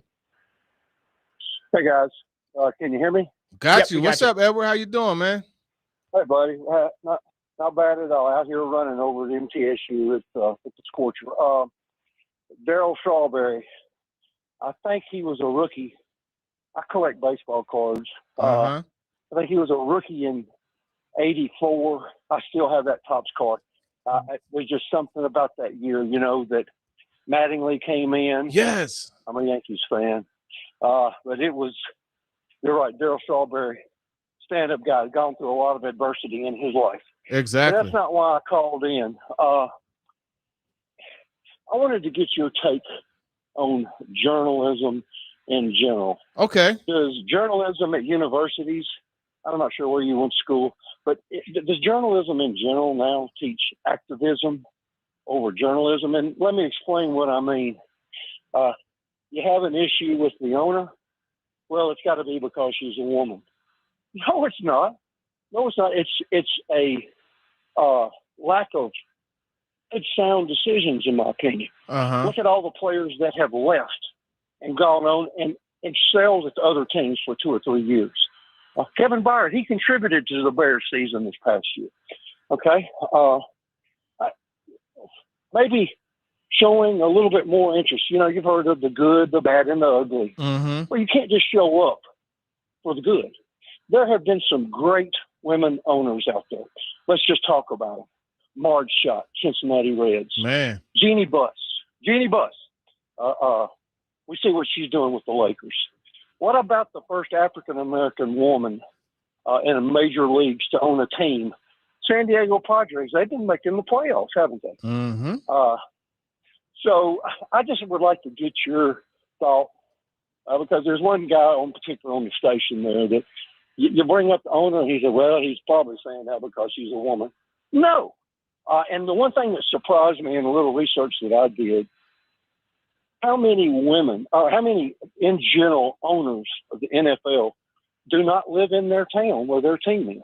Yeah. Only about half of the owners live in the NFL town that their team is in. And it's mainly because they have other millions and millions of dollars in other business that takes them into that area. Yeah, you have to be successful to be able to buy a team, right? And a lot of times the success you had didn't happen in the city that you own the team. You're 100% right. Yeah. I will come out of retirement to broker a deal between Cal Turner Jr., Orrin Ingram, and the Pilot Corporation. Of course, I'm not tongue in cheek on this, but there's a history of the Titans. When Bud died in 2013, I think Tommy took it over for a couple of years. That's the oldest daughter's husband, and then Amy came in and took it over, and I'm sure she's doing the best. And that's a family heirloom. You can look at it that way. They don't want to do bad, and I agree. I don't want them to do bad either. But I just think journalism in general, you just have to look at the hard facts, and that's just back to my original question. Yeah, you know what, Thanks, Edward, I'll say this. So I went to Cheney University. I was a marketing major. I don't have a degree in journalism. You know what I mean? My path is very different. There's different podcasts and things you could look on to see it. I'm not going to waste your time explaining that. But I think just in general, we are in a day and age where criticism is so consistently confused with hate. Yeah. You know, and obviously there is a difference. I think it becomes hate when you criticize with personal vendetta or personal tone, right? And we see that a lot because this day and age of journalism, the hot takes, the screaming and yelling into a microphone, the being unreasonable, not looking at, okay, well, how did this happen? Why did this happen? Yeah. You're just saying, hey, so-and-so sucks. So-and-so's a bum. So-and-so is a bust. Okay, why are you calling Cam Ward a bust? Why are you calling Cam Ward a bust after he played 1 year? You know, and I think these are the things that have made people have that vision and have that thought process that Edward has. And wonder, okay, is this what's being taught? I can't tell you what's being taught because I don't know. That's something you could probably speak on. Yeah, I mean, I have it's a journalism-esque degree. My degree is in sports media and analytics, which is very helpful for only this. But it was, I mean, they didn't teach any activism. I did have to take it was a diversity in communications class, and like you learn a lot in there, but it was nothing like, hey, everything has to be framed through this or that. Mm-hmm. I think there's ways to criticize people without making it personal, like you said. Like I've seen texts, and we usually don't read them on the air, and there's been callers who criticize Amy specifically because she is a woman. Like they will make a comment that is sexist or misogynistic. Yeah. And I think that can get confused with true criticism of the actions that she's taken as an owner. I think Amy Adams-Strunk is not absolved of criticism because she has made mistakes as an owner, but it's when you frame them through the lens of her being a woman that I think that's when people have a problem with it. You have to be able to separate the two and say one is wrong, the other is fair. And so I understand what Edward is saying is that some people may defend her. It's like, oh, you're just criticizing her because she's a woman. Some people, yes, but other people have fair criticisms of the action she's taken that has led to the Titans not being very good lately. Which, I mean, look, like, you know, there's a series of actions that have been taken that make you say, oh, you know what? These were mistakes. Yeah. There's a series of actions that were taken to make you say, you know what? This team had one of the best runs it's had, right? We're talking about 2019 to 21. You know, and I think when you look at that just through black and white eyes, right? Right. No gray lines. Okay, what was good is good, was bad is bad. I think then you're able to come to a conclusion that is unbiased or unactivist. But I would say this also, in this day and age, you know, everybody, you have it's a reflection back to the days of Jim Brown, Lou Alcindor, aka Kareem Abdul-Jabbar, right? You know, and there's other names that we can mention. It's a reflection to those Jim Brown. You know, it's a reflection back to those days where activism and sports mixed. We're back into that mode where it is mixed, and I mean, look. You know, you got the Trump situation where the Giants, you know. Right. Abdul Carter and Jackson Dart. I don't know if you got this. So, you know, he criticized Jackson Dart for being at the, you know, introducing Trump at the event, et cetera, et cetera. But if you go and you look at the video that Abdul Carter of his, when he was asked about this, just go look at it. That's the right way to look at this. Right. That's the right way. Hey, look, we could have differences of opinions and I may critique it. That doesn't mean I dislike you or don't want you as a teammate and not going to support you as a teammate. Right. We just have differences of opinions. Yeah. And in this country where you're able to voice those, albeit it should be respectfully voiced. Yeah. It's going to happen. Right. But look up his video if anybody listening. If you could, Abdul Carter response to being questioned about Jackson Dart. Yeah. No, and I think you're right that there needs to be an objective view of these things. And I understand what Edward is saying is that there are people who are going to be quick to defend Amy Adams Strunk. And it's like, oh, you're just saying that because she's a woman. And that's probably not true. There are fair criticisms, but there are also people on that side who are criticizing her just because she's a woman. It's like there are both sides of that story. You've got to view it objectively. No matter who the owner is, are they making the right decisions for the football team? Right. And that's what the bottom line is. 615-737-1025 is the phone number. We've still got questions, so we're going to keep going with this. We'll get to your questions on the text line coming up next. If you have more, last call for any questions for TD, 615-737-1025. Our phone line's driven by WilsonCountyHyundai.com. Jake Lyman, Turron Davenport, Parker Kelly. Next man up, 1025 The Game.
Next man up, 102.5 The Game. Jake Lyman, Turron Davenport, Parker Kelly with you.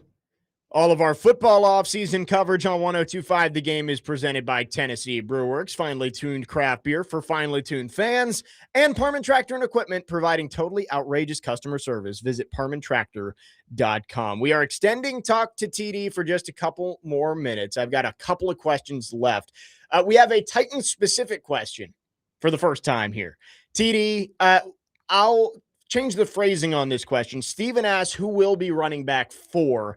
I'll ask you, do you think the Titans carry 4 running backs, and who has the inside track there? Yeah, I think they'll keep 4. I think we're looking at Pollard and Spears. Saleh gave a very we know them strong vote of confidence for. Singleton will Mullins make the team. and Singleton. Okay, so Yeah. Michael Carter. See ya. I don't think he makes it. I don't think Chestnut makes it either, which is unfortunate because Chestnut, has managed to stick around and had some value, special teams wise. Yeah. But it's just in having Khalil Mullins, they're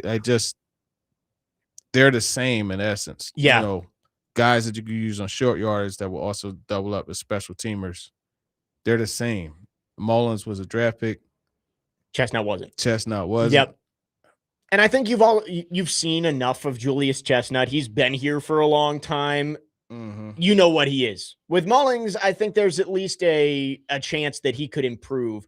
Not that he's ever going to become a, bell cow back, I don't think. But I think you believe in a little bit more growth potential for Mullins versus Chestnut. Yeah, I could reason with that. Absolutely. All right, last one here. 4987 asks, TD, any upcoming rappers, hip-hop artists that you've been digging? Up and coming.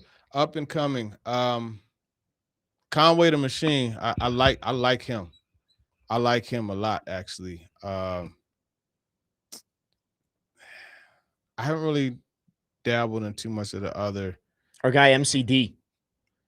Oh yeah, like we want to talk about local. Okay, yeah, we could do that. MCD, Tennessee Pimpin'. We got my guy A West, and we got my guy Star Kim. MCD is how do you say it down here? Lebanon. A West is a Bell Road baby. Okay. Then we got my guy Star Kim, who lives here now. He's from the Bronx, and those are 3 that local, on the local scene. Yeah, they're for sure. But love it. I think he was talking more like on the national scale, grand picture, national scale. It would be Conway the Machine, but yeah. I mean, I can't say that I know any either, but always good to show those out there. Maybe we'll have to get Parker to play a couple of those. Yeah, A West is gonna be tough because I was gonna say, is he gonna be able to find a clean version? Yeah, I mean Tennessee Pimpin'. Surely there's a clean. That's version true. out Tennessee there. Pimpin' is always good. Yeah, actually, MCD is performing tonight. He's actually the lead. I was gonna go, but I can't. Doing the ESPN radio, and when the 4 letters call, you got to answer that. Yeah, no, it's a good. When the worldwide leader calls, you're in. I gotta find my text he sent me. Where you at? Oh, here it is. So he's playing tonight. Definitely, if you get a chance, go out.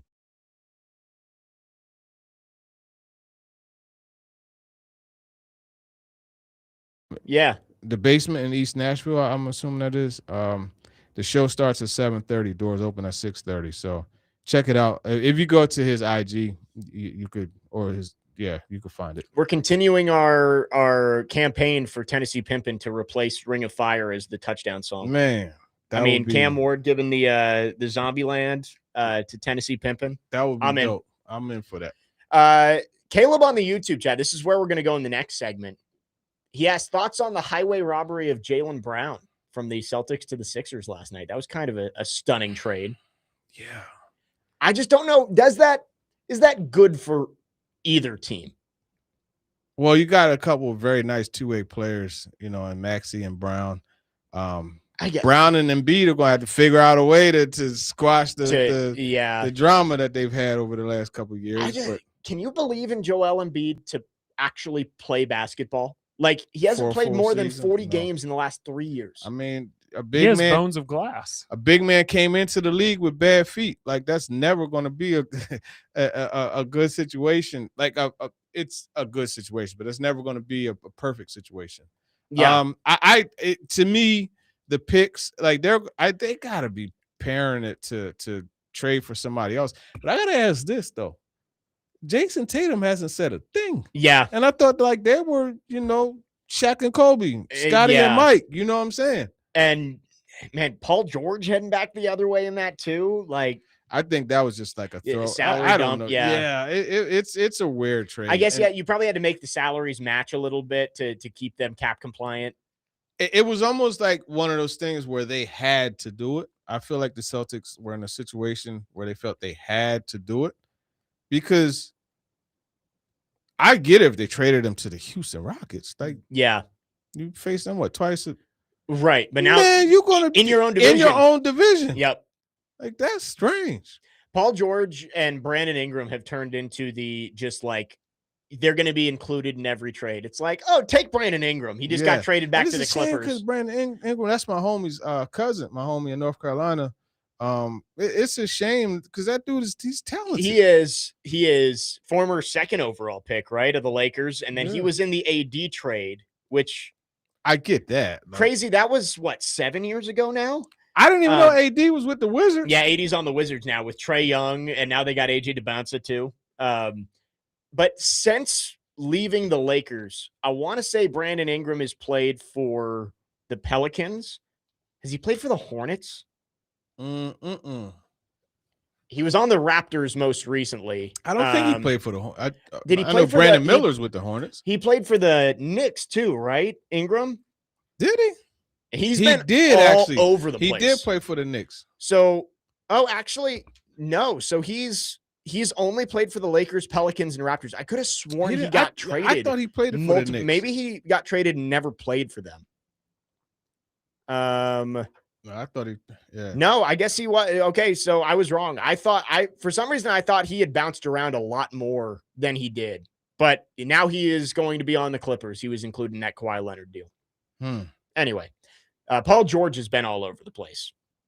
And that trade between the Thunder and the Clippers looks worse and worse every day. The Shai Gilgeous-Alexander trade, it finally got wrapped up with the first round pick that the Thunder had this year. Crazy. 615-737-1025. We'll wrap up the second hour of the show after this. Coming up at 11, we'll dive deep into some Titan storylines as well. Jake Lyman, Turron Davenport, Parker Kelly, next man up. 102.5 The Game.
Tennessee women. Then you can't ride with me. Our guy MCD. Always great when we get some Tennessee pimping on the Absolutely, man. show. Jake my Lyman, guy, man, my Turron brother. Davenport, Parker Kelly, next man up, 102.5 The Game. And again, he's playing the Basement East tonight, as TD said. So go out and check out MCD. Before we wrap up the second hour here, TD, got to get your thoughts on the LeBron James saga here. LeBron James. He is not going to be playing for the Lakers next year. He is a free agent. Lots of teams interested. The Warriors seem to be the leader in the clubhouse. Do we think that he ends up going to Golden State? And apparently he's willing to take the veteran minimum as well. So could lead to building a decent team around it. I think he goes to go back home. Cleveland? Yeah. I think that's what he does. I mean, man, to go to Golden State. Team up with Steph. Don't do it, man. Oh, but there's a chance he could play for the Sixers.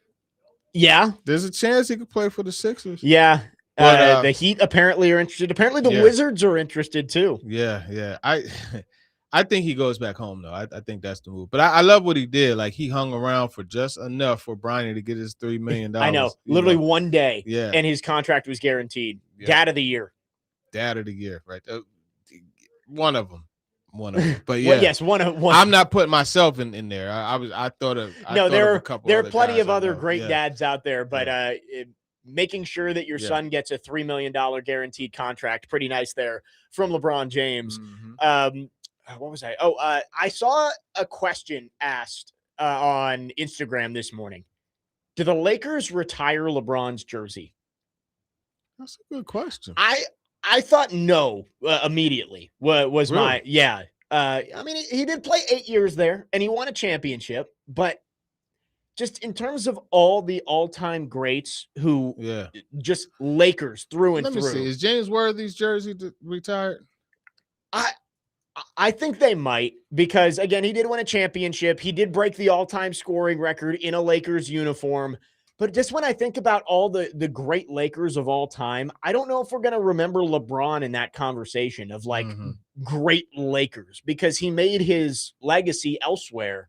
And outside of that bubble championship, they didn't really do much. They barely even made the playoffs most years when he was there. So I would have said no off the bat, but just, I think they probably do end up doing it and putting his jersey in the rafters. They probably, you put the name with it. I think they're going to do it. I mean, you look, Byron Scott, his jersey isn't retired. Somebody put in this one, they put Lamar Odom, Robert Horry, and Derek Fisher. Man, heck out of here. Man. Derek Fisher was a key part. Those were great teams with Fisher and Kobe, Pau Gasol. I think they're going to do it. I think they're going to do it. It's LeBron James, right? And he spent almost a decade there, which he, like you said, he delivered the championship. He spent more time in LA than any of his previous stops. I'm separating the two Cleveland stints. He spent 7 years in Cleveland to start, then 4 in Miami, 4 in Cleveland again, and then 8 in LA. So it never felt like 8 years though. That's the thing. It didn't. No, it went by very fast. But it is funny because thinking back on it now, I remember where I was when LeBron signed with the Lakers. It was like right after I graduated from high school. So really? Like it is thinking back. Yeah, it has been a while since he was with the Cavs, but it also, you're right. It doesn't. Think back to his last finals with the Cavs. That was the J.R. Smith one, right? Mm-hmm. They just had like a little get together too. Yeah, the 10-year anniversary of that 2016 team. That was cool. But the Kyrie didn't come. Yeah. But anyway. But the last finals they had was that J.R. Smith one where he thought that they were in the lead and they weren't. And they ended up getting swept or one. Yeah. So yeah, I don't think I would, if I was the Lakers, if it was any other team, like if for some reason he wanted to go play for the Timberwolves for the past 8 years and won a championship, I think 100% you would retire his jersey. But I think when it comes to honoring players, it's all relative based on the organization. And for a team like the Lakers that have so many guys who it's just like they're remembered as great Lakers, I don't know if we're going to remember LeBron James as an all-time great Laker. He's going to be maybe the greatest player of all time, but because of what he did in Cleveland and Miami, less so than what he did in LA. I hear you. I think you got to do it, though. Just because, as you mentioned, he spent that much time there. Yeah. After I thought about it, I think you got to do it. I think they will. Yeah. I don't know if I would, though. Yeah. But no, I get the pushback. I also get that it's LeBron James, and the name value is going to carry some weight there. Exactly. But we'll see where he ends up going. Golden State seems to be the favorite, and it would be fun to see Steph and LeBron together. I don't think that makes them a championship contender, especially playing in the West. If I'm LeBron, I'm heading to the East. Get much easier path to get back to the finals. He has a much better chance of winning a ring in Cleveland than he does Golden State. Or just go ahead and go to the Knicks. Yeah, go to the Knicks. Pull a Kevin Durant and be like, hey, I'm just going to go to the team that they have the cap. They have the cap space to pay for him 1 year. They have the exact same team. Mitchell Robinson went to the Celtics. Well, the Celtics just got weaker too. Yeah. LeBron did say he'd be willing to take the veteran minimum to go try and chase a championship. So, man, and it's just, I think if I was him, I would do it. I would go to the Knicks because you just think I would go to the Knicks or Sixers. Because I think if they got 3 guys that have averaged 25 points. You know what I mean? The Sixers. Yeah. You know what I mean? Now you've got Brown. You've got it. If Embiid stays healthy, like the Sixers are one of the better teams in the East. And the young boy, VJ Edgecombe, is exciting.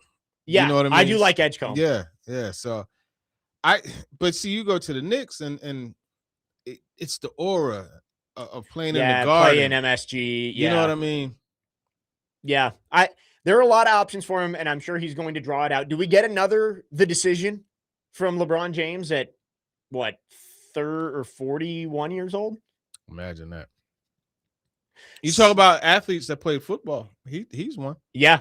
Pretty good receiver. Yeah, Five-star, I think. People believe that he could have been one of the great tight ends in the NFL if he had chosen football. I mean, there's clearly a correlation. I think he made the right decision. Oh, yeah, I think so, too.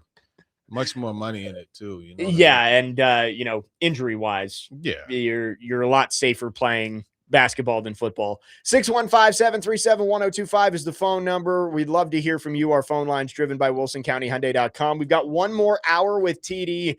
We haven't spent a whole lot of time on the Titans today, so we will dive into some Titans headlines, including, and I hate giving air to the NFL Top 100 because it is one of the stupidest exercises that we do all year long, but they just, I do not understand where they have Big Jeff ranked, and we'll talk about it coming up in the final hour of the show. 615-737-1025, Jake Lyman, Turron Davenport, Parker Kelly, next man up, 102.5 The Game.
Final hour on this TD Thursday. Next man up, 102.5 The Game. Jake Lyman, Turron Davenport, and Parker Kelly broadcasting from the Busy Bee Plumbing, Heating, and Air Conditioning Game Nashville Studios, home of the $99 yearly Beehive membership, where the buzz is always about great service.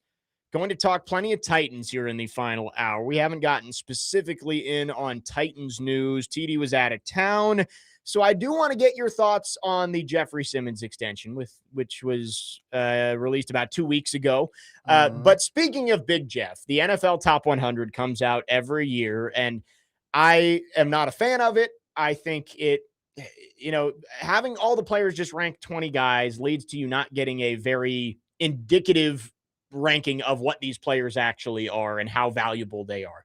But anyway, the 84th and 83rd players came out this morning, including Jeffrey Simmons at number 83. Stupid. First team All-Pro. 83. Horrible.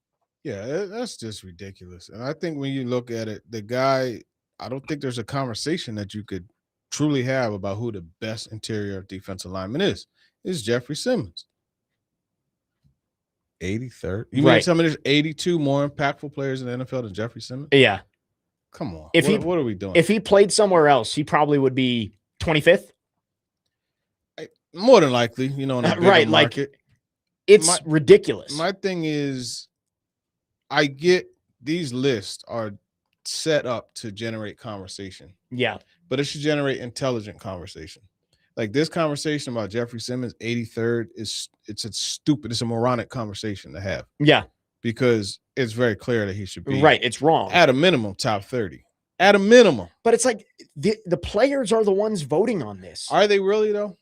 You see the ballots. Like I've seen them fill them out, but yeah, you never know what, it's always you're going to vote and I'm going to count the votes. So I guess you don't know what the NFL is doing. Exactly. Because I'm sure if you polled 3 offensive linemen on 31 other teams, those guys, you could do 32 because those guys on the Titans got to go against him too in practice, during camp. I'm sure if you polled, Jeffrey Simmons would be much higher.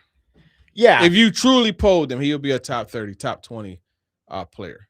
But we already know this list is meaningless when the first 3 names that come out, number 99 was Quentin Nelson and number 98 was Bryce Young.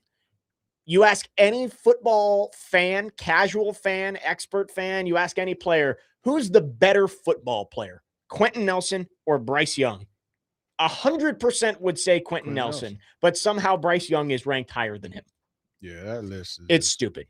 It's very stupid. And I complain too about if you're going to do this, go all in and put it on NFL Network and let people watch it instead of hiding it on Twitter, which they've been doing for the last few years, where they release 2 a day only on Twitter, where they don't even show it. They don't do it on NFL Network anymore. Wow.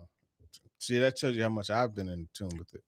It's pointless. But anyway, Jeffrey Simmons ranked as the 83rd best player in the NFL, and almost certainly is going to be the only Titan on that list. If Quentin Nelson is 99, sorry, I don't think Peter Skoronski is going to make the list, and he's really the only other name that I could put in that conversation. Yeah.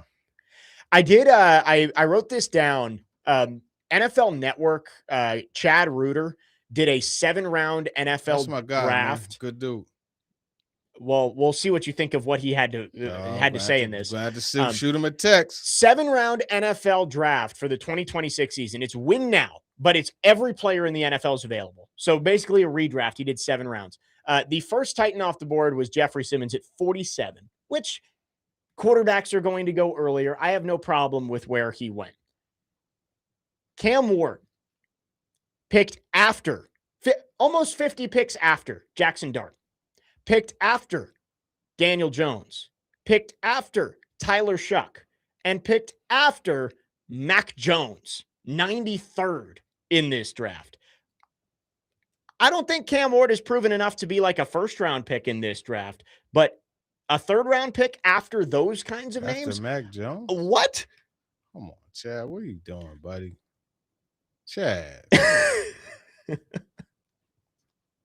There's a scene in Menace to Society when Kane and Old Dog they went and they shot a corner store owner and they got arrested, and the guy leaned in and he said, "Now see, you know you done messed up, right? Yeah. Hey Chad, you know you done messed up, right? Now, you know you done messed up." I missed this one too. Also after Michael Penix Jr., who's in a intense competition with Tua. 10 picks after Fernando Mendoza as well, who has not played a snap in the NFL. And this is win now. I was stunned to see this. He has him going to the Rams, which the team doesn't really matter here. But yeah, I was Mac Jones is a backup quarterback, and he has him over Cam Ward. I did not understand that. But anyway, the other 3 players that went in this 7-round draft, so it's 224 picks. John Franklin Myers was picked. Carnell Tate was picked. Peter Skoronski was picked. So 5 Titans were off the board. Those are the names I would have figured. Maybe Alontae Taylor. Yeah. Well, we're going to talk about the cornerbacks later this hour as well. But yeah, neither of Flott or Taylor got picked. Speaking of cornerbacks, did you see Terry and Brown? There's 3 teams, or Terry and Arnold, excuse me. There's 3 teams interested in them. Really? Yeah. When the the Lions released him, I was like, yeah, I mean, I think the Lions could have waited and just let it go through the process. Like, he's probably going to get suspended no matter what happens. But he's facing like up to life in prison, severe right? Yeah. Like, just some severe charges. Yeah. Man. And I get it. If he's going to be on the exempt list or whatever it is, you might as well just put him, stash him if you can. But it's not like they're short on money. Right. That was a move that I thought, I mean, look, who am I to question Brad Holmes, who has done some great roster manipulation and rebuilding, to get the Lions to where they are. But I was surprised it was just such a. Me too. Yeah. I mean, I know it doesn't look good, but to release him outright at that point before the trials even begun, I thought was interesting. Very interesting. But anyways, we started on Jeffrey Simmons. I'm sure you talked with DVD before you left about the extension, but what were your thoughts on the big deal for Jeffrey Simmons and the Titans locking up one of their key pieces? Yeah, I think it was smart to get in front of it because all things considered, I think he's going to have a tremendous season. I think he's going to eclipse the 11 sacks that he got last year. I think, and you look in solid scheme, being able to get upfield and attack, and we've talked about it. This is a deal that he's well deserving of. And I think it extends beyond just what he does on the field. Give him a reason. This guy does so much in this community and is such a part of this community and is entrenched in this community. I think 3-time Walter Payton Man of the Year nominee. He is now just like anybody. Like you dig enough, like you could find some things that say, "Oh, come on, man! Like, what are you doing?" Yeah, but you know what? The man is imperfect. You know what I mean? So you're going to have that. So miss me with the stuff that I know people will say. Yeah. But I think when you look at him, he's very well deserving, and I think he has been the example of how you take advantage of another opportunity, right? Because obviously coming into the league, there was all that mess, but he's been able to navigate that and, really show the organization and be a leader too. Yeah. Right. Like he is a guy that, who was Aaron Whitecotton. I asked him about Jeffrey Simmons. What have you learned about him? Yeah. Since you've met him? And one of the things he said was like, when you have the best player on your team approaching workouts and everything with the tenacity that he does and the dedication. And I know, folks, he wasn't on the field for the OTA team stuff. period. Yeah. OT. I get it. But I'm saying what the coach said. And he said when your best player attacks things the way he does, it sets the tone for the whole team. So it's just yet another reason why this guy is so valuable to the team. So it was a job well done. Mike Berganzi, Vin Marino, and the crew, they got ahead of it. They got it done because they know what's about to happen. Yeah, and I think it's good. We've talked about it before.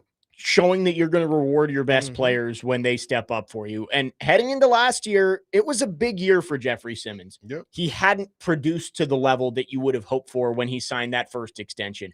There were questions about his maturity and some of the stuff that's gone on, the getting thrown out of practice, or not getting thrown out of practice, but all of that went down with Brian Callahan, and of course the aftermath as well.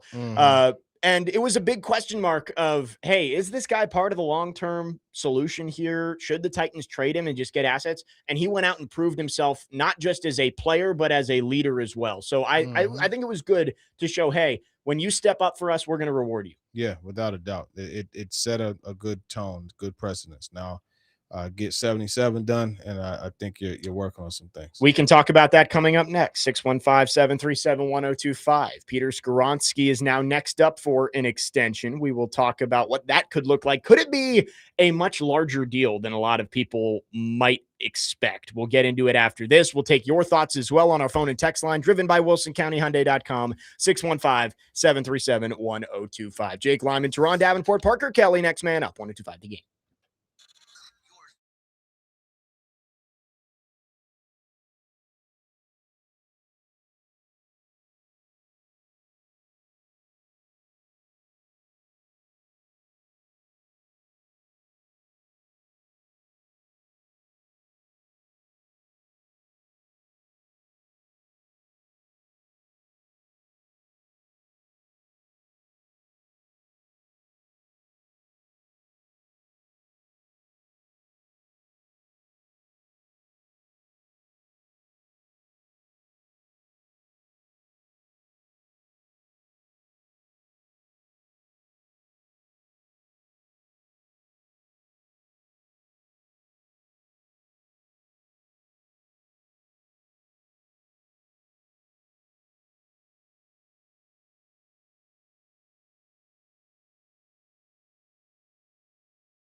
Next man up, 102.5 The Game. Jake Lyman, Turron Davenport, Parker Kelly. TD with us, presented by Bart Durham Injury Law.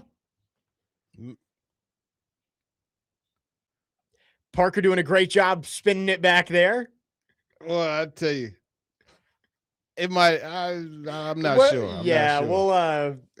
We live it dangerously, but that's all right. Let's stick with the Titans here. We just talked about Jeffrey Simmons getting a big extension last week or 2 weeks ago, but Peter Skoronski now is the next up on the block here. Titans have not extended a first-round pick since Jeffrey Simmons. Skoronski kind of came into his own last year, and I'm really thinking this is going to be a much bigger deal than maybe the casual observer might think. Maybe not Titans fans, but NFL fans in general. Of Tyler Linderbaum just got $27 million, and I know he plays center and not guard, but I think Skoronski is going to be $25 million, maybe even more, when this deal finally comes down. Yeah, I think it is going to be upwards of like 22, man. I think 22 is like the floor. You know what I mean? So as you look at the 5th-year option, 19,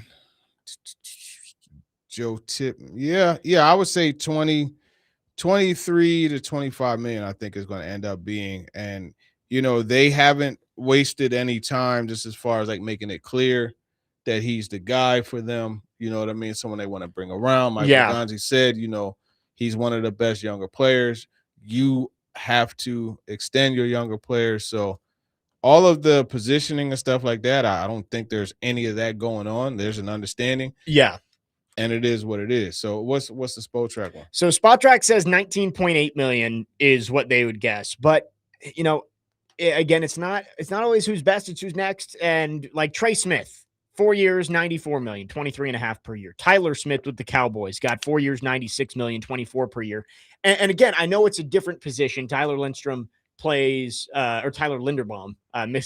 Chris Lindstrom sitting on my screen here is a comparable contract. Tyler Linderbaum plays center, but the interior offensive line market, I feel like all kind of goes as one. And when he gets $27 million a year, that's going to lift up that guard position as well. So I think it's going to be a big deal. I would expect it probably gets done within the next month, like based on the way they've talked about it. I know they're not negotiating in public, but this is something that clearly both sides want to wrap up. Exactly. I would think sometime around the start of training camp, that Peter Skoronski extension is going to get done. Yeah, there's no positioning or anything going on, like we said. And I would say sometime around training camp. The good thing is his approach to it. He's not like, hey, I would like to get a deal done. Anything. Hey, look, man, it's up to my agents. I'm going to continue focusing on ball. And he's going to continue to be one of their best players. And he's deserving of a contract. So go ahead and make it happen. I know, again, Berganzi, Vin Marino, and that crew, they'll figure it out. They'll get it done. And I wouldn't be surprised if it's an extension tacked on to the 5th-year option. And it's done, like you said, by training camp. Yeah, that's usually when these things get done. I was a little surprised the Simmons one got done so early, but if you can make it happen, you might as well. So we'll see with Skoronski. Moving on to the next year after Skoronski, this is a big year for J.C. Latham. And I had the conversation with Parker last week of this offensive line is in a fragile state right now. Mm-hmm. Dan Moore probably not going to be here beyond this year, maybe next year. Center and right guard, we've talked about it. There's not really a concrete solution at either of those spots. Question mark. So already you're looking at, there's a chance we have to fill 3 holes on that offensive line next year. You just can't have it be 4. Like J.C. Latham's development, I think is second to only Cam Ward's development this year in terms of the importance to the Titans. Who needs to take a step forward? It's Ward, and then it's Latham for Tennessee this year. Yeah, I think that's huge. And he was dealing with a little something. OTAs and mini camp, but I think when you look at this is a guy you spent a high draft pick on him. 7th. You know what I mean? Yep. It is bad that this quickly you're like, okay, we got to see something. Yeah, but it's year 3, so let's see how he can settle in. I know last year the hip had bothered him for a bit, but he has to really establish himself. Yeah. I'm not saying become a Pro Bowler, although that is typically what you expect from a top 10 pick. Yeah. Right. But he needs to establish himself as a non-question mark. If you're a question mark 2 years after you're the number 7 overall pick, I think that's an issue. Right. That's And the start of an issue. again, as a 7th overall pick, I think you hope eventually he is a Pro Bowl, all pro level player. That doesn't have to happen this year, but I think after this year, you have to feel confident he's your right tackle of the future. Like that's the big thing, is that you have to leave this year feeling, all right, right tackle, good. We've got JC there for the long haul. Mhm. Because right now, I don't think anybody thinks that. I don't think anybody is just sitting here like, yep, confident Latham. That's one of our bookend tackles. We're good there. He needs to get to that spot this season. There shouldn't be any conversation about whether or not his position is solidified. That's Right. for sure. And it starts with just staying healthy. I do think that hip injury really set him back early last year, having to miss a month and a half to start the season after getting hurt in week 1. Like, you need to see him on the field early, get into a rhythm, and hopefully that helps him take that step. But, again, you picked him 7th overall. You talk about that draft class where the first 3 picks were quarterbacks, but Harrison and Neighbors go 4, 5, 6, and Brock Bowers goes 13. Like, that's a good draft class. And you took JC Latham 7th overall, thinking he was your franchise left tackle. You need him to be your franchise right tackle now. And this is the put up or shut up year, I think, for JC Latham. Yeah, without a doubt. And I mean, just the fact that they flipped him, it's just not good. Yeah. It's not good. It's not a good situation as of now. Right. Right. And I'm not saying, jump off the bridge, but it's one of those things where it's like, okay,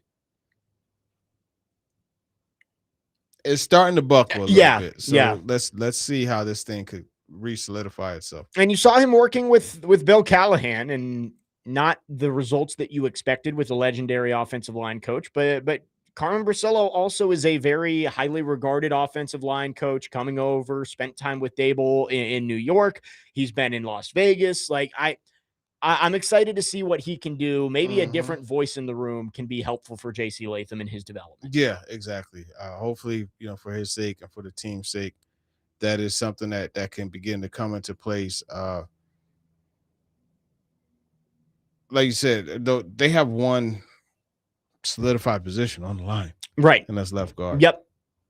And then it's like, okay, so what next? Do you bump him in the right guard? Like, yeah, what do you? It's like how much can you try and just like keep pushing this forward? Yeah, because I do think JC Latham can be a good football player, but it's like, if you end up having to bump him into right guard after 3 years of trying at tackle when he was the 7th overall pick, it's like, man, this is a disaster. It's not good.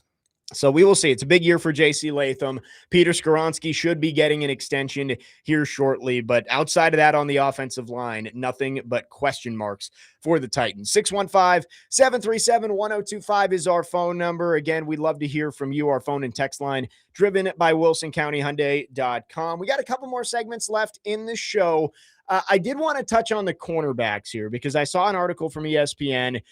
It was grading the offseason for all 32 teams. And with the Titans, the cornerbacks got a lot of flack in this article. I want to get TD's thoughts on his early returns on Alontae Taylor and Cordell Flott.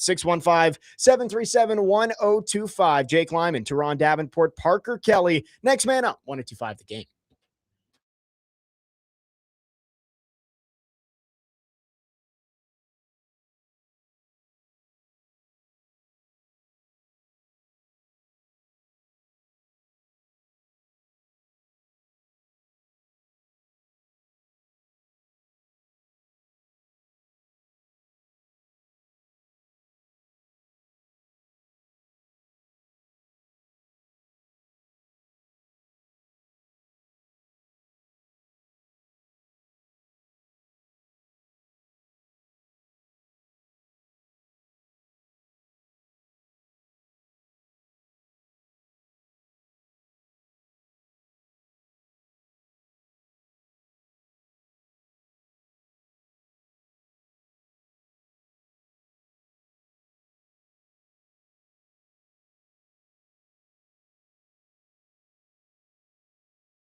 Yeah. God. Next man up, 102.5 The Game. Jake Lyman, Turron Davenport, Parker Kelly. Little Prince on this Thursday. Yeah, It's you got sitting it right out there. Sitting right out there. I missed my baby when I was gone, man. I ain't gonna lie. I missed her. I was thinking about her, like, especially like driving Santorini, Yeah. the countryside. Man, the roads there are terrible. And then even driving around Athens. Yeah. Man, let me tell you something. And you know, these roads are so narrow. Yeah. And it's like you cannot have a sports car over there. You can't. Like, you will be in trouble. Right. When Vandy went to Italy a few summers ago, we went to Capri, and it's like a little island off the coast of Italy. Yeah. But in order to get up to the top, which is where a bunch of this like restaurants and there's like an overlook where you can look around the entire island, you have to like go up this road that just zigzags back and forth up. And it's like every time you make a turn, you think you're getting into a head-on collision. You're like, oh yeah, no, that's how it is. So when you port in Santorini and you drive up, it's nuts, man. I could not drive in Europe. No, because like you're looking over and you're like, that is nothing but a drop. Right. Yeah, we get run off the road here. See ya. It's over for you. Yeah. That's how I felt in Paris. Right. Because they don't have like traffic lights. I'd get anxiety just driving in Paris. First of all, I hate driving in like big cities anyway. Like, I could never drive in New York. Like, no shot. I don't have I just the patience. Right. Man. I mean, it's that's just so true. frustrating. Yes. But like with European cities, it's just like there seems to be no rules. And it's just like, it's a free for all. That's why my favorite European city I've ever been to is Venice, because guess what? There's no cars. It's just on the water. Yep. That's February or the summer. That's the next. Venice is great. Venice, Rome, and Florence. Love it. Yeah. Yeah. That's the assignment. No, yeah. Venice is the best because it's just boats and walking. That's it. Don't have to worry about any cars.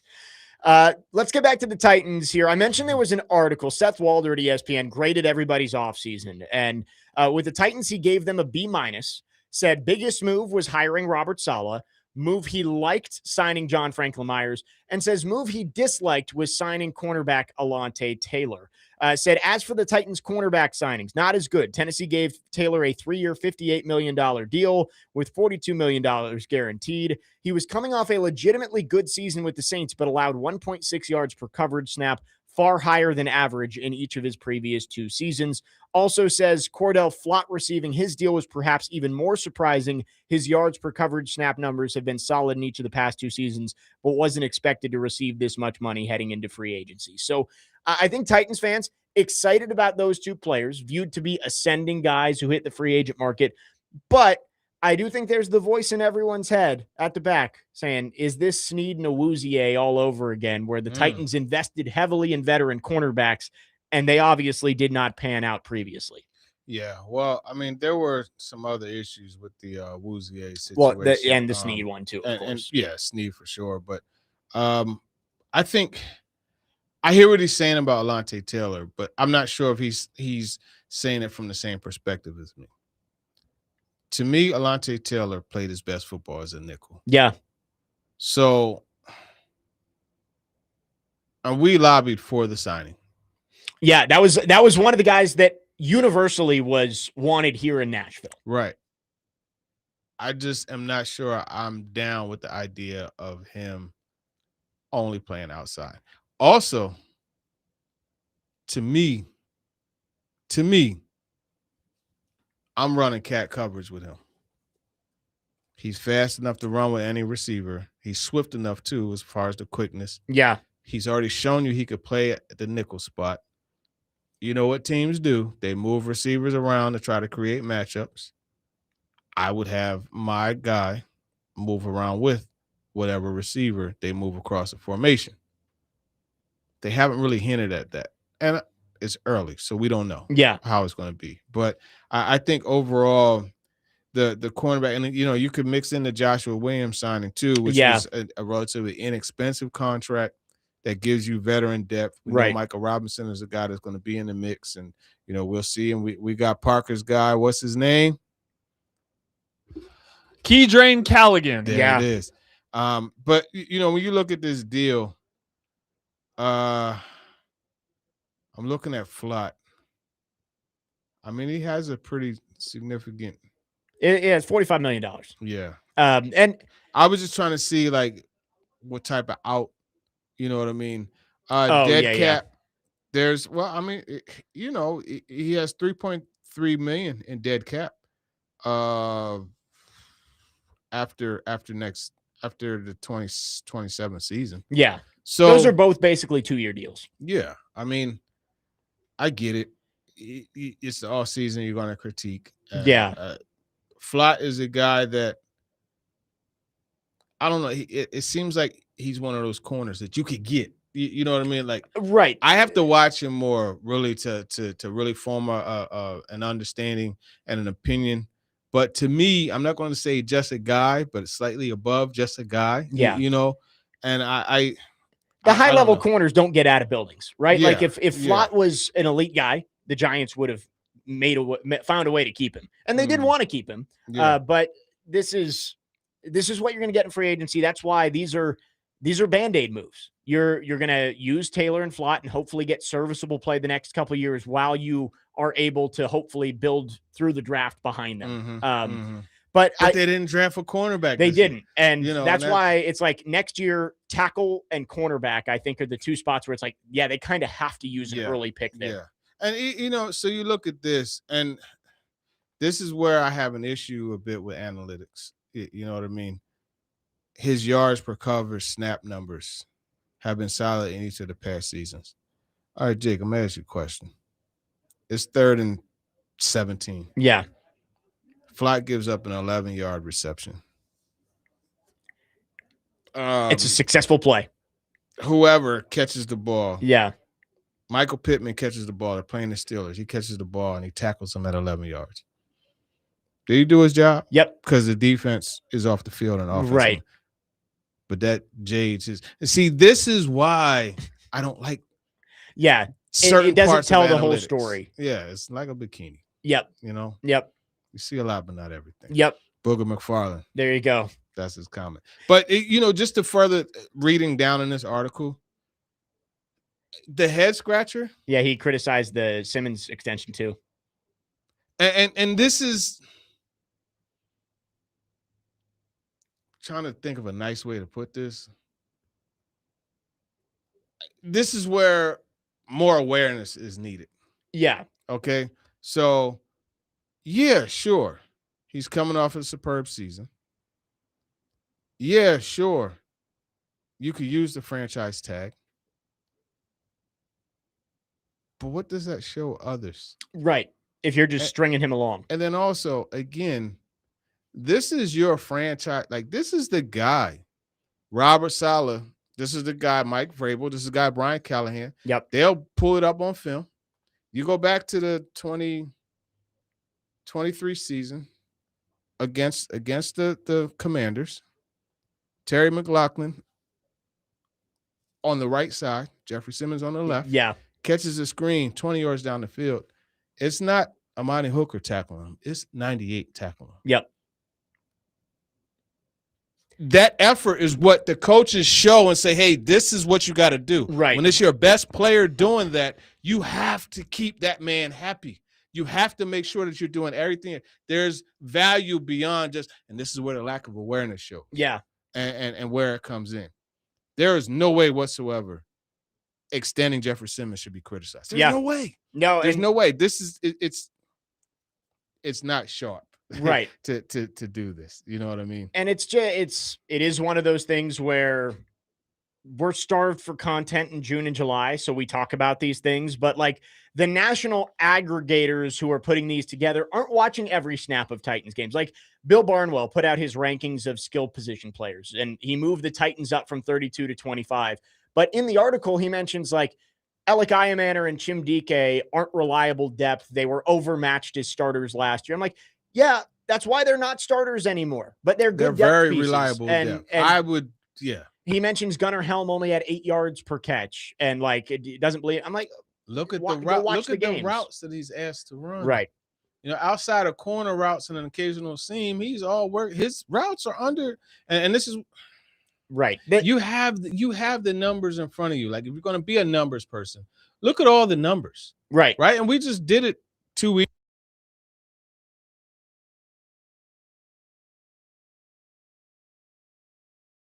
Okay, look, you like to look at average depth of target. Yeah. It's again, it's one of those things where June and July, these articles come out and we're like, all right, we'll talk about them. Mhm. But these people they don't watch the Titans enough to Yeah. actually give you meaningful analysis. And don't get me wrong, Bill and Seth, those are my guys. No, Like, they're I'm good. cool with They're them. good analysts, but nobody can watch every snap of the NFL. And if you do, it's like, are you really able to? Unless you're Dan Orlovsky. Right? Are you able to gather everything? But Ryan Clark. right. So I did want to finish with this a little nugget on Alontae Taylor. A to Z Sports put this out there based off of an interview Taylor Zarzour with Robert Saleh. Taylor Zarzour asked about Alontae Taylor, and Saleh said, elite competitor, he's making a shift from being a part-time corner, full-time nickel to a full-time corner, part-time nickel, and it's different out there. So kind of similar to what we've talked about, but that does mean that he probably will play inside a little bit. Yeah, and I mean, I asked him. He acted surprised when I was like, I saw you bump aside a couple of times. Is that something? You know what I mean? He was like, when? Today? I said, no, last Tuesday. Like, don't play with me, man. Yeah. Like, you know what I'm saying? The recall is like that. But hopefully that was a sign of them, showing some willingness, because we know initially it was always outside. Right. No shade to Marcus Harris. I think Marcus Harris is going to be actually. I'm very confident Marcus Harris is going to be a good nickel. Yeah. And especially, I think he's going to get himself some sacks too.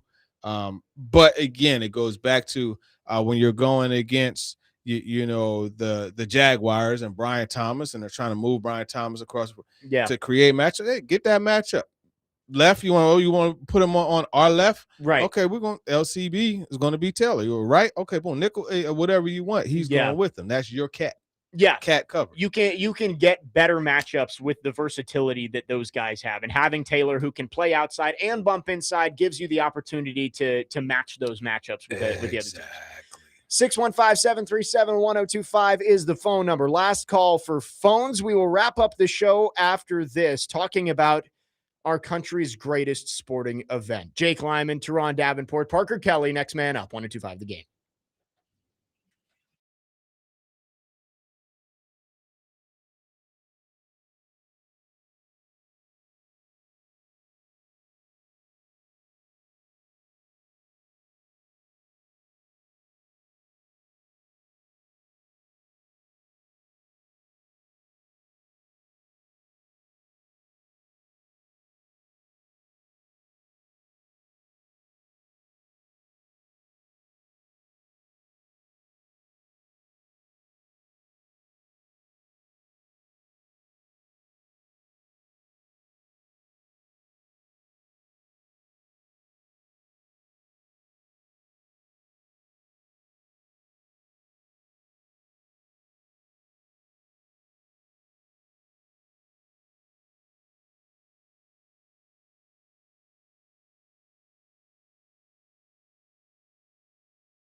Next man up, 102.5 The Game. Jake Lyman, Turron Davenport, Parker Kelly.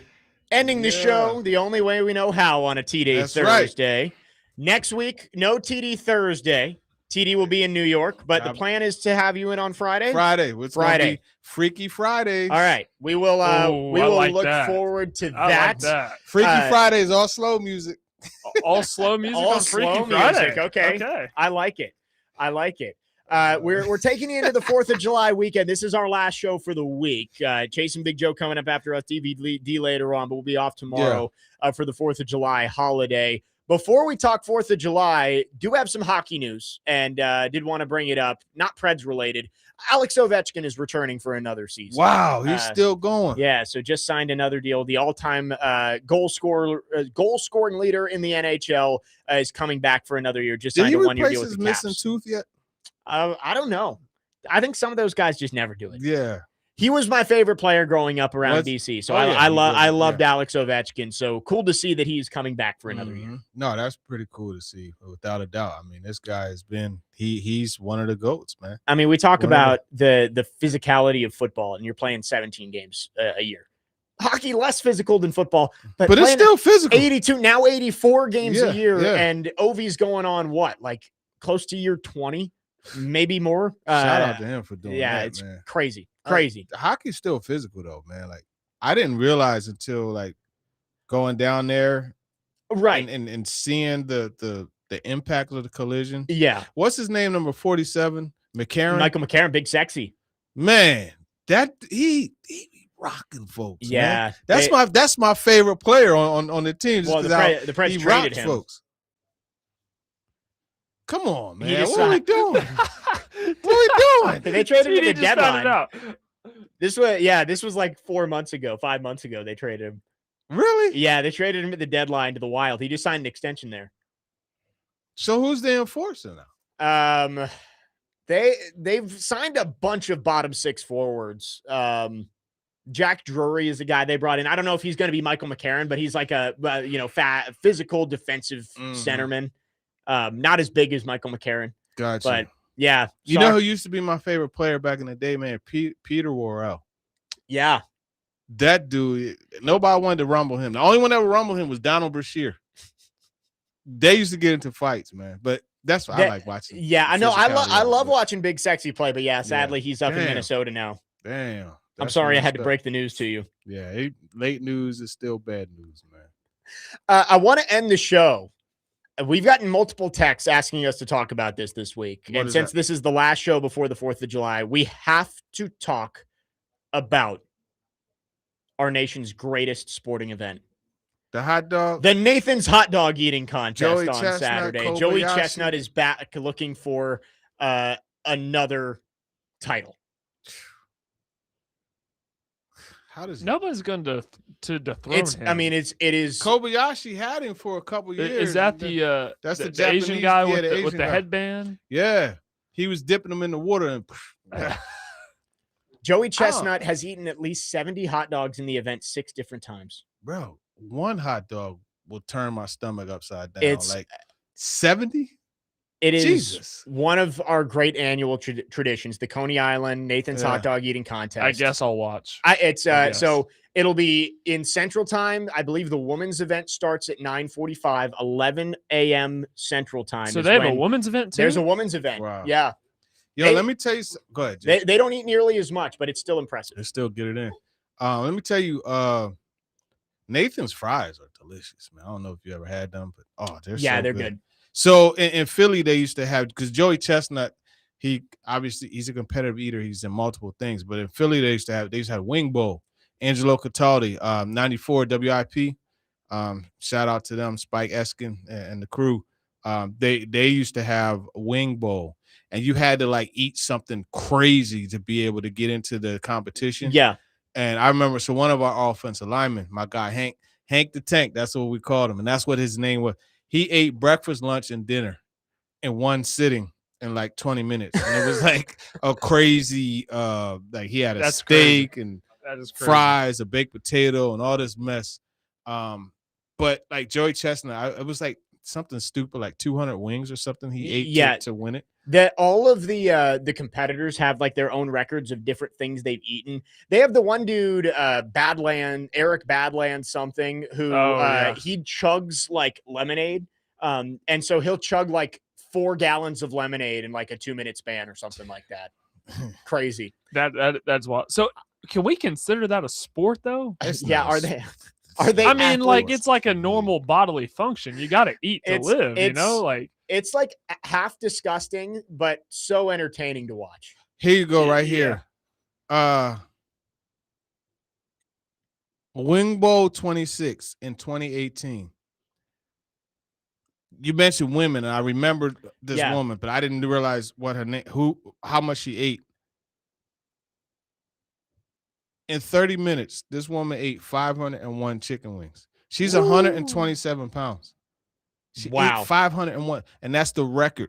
That's I think Wing the Bowl secret record. is eating a lot of lettuce beforehand to expand your stomach. Yeah, really? I think that's the there's secret. so much strategy that goes into this to get them primed and ready. See, to go. I feel like I'd want to partake in at least one eating challenge. Yeah, I would do an eating challenge. Like even if it was like what's the 70-ounce steak? I would do it. Like I would do that. 501 wings? No, I wouldn't do that. No, but the heck? Not that crazy. No, but So like just an eating challenge. All right, so what would you do? So actually in Blacksburg, there's a place called Benny's that has this giant pizza, like literally this big, and they have a challenge that you have to eat all of it. I would do that. My stomach is hurting. I can do. This. What about I you, would do Parker? the 72-ounce steak. Yeah, I'm dead serious when I say this. I think I could do it. I'm not even kidding. I think I could do it.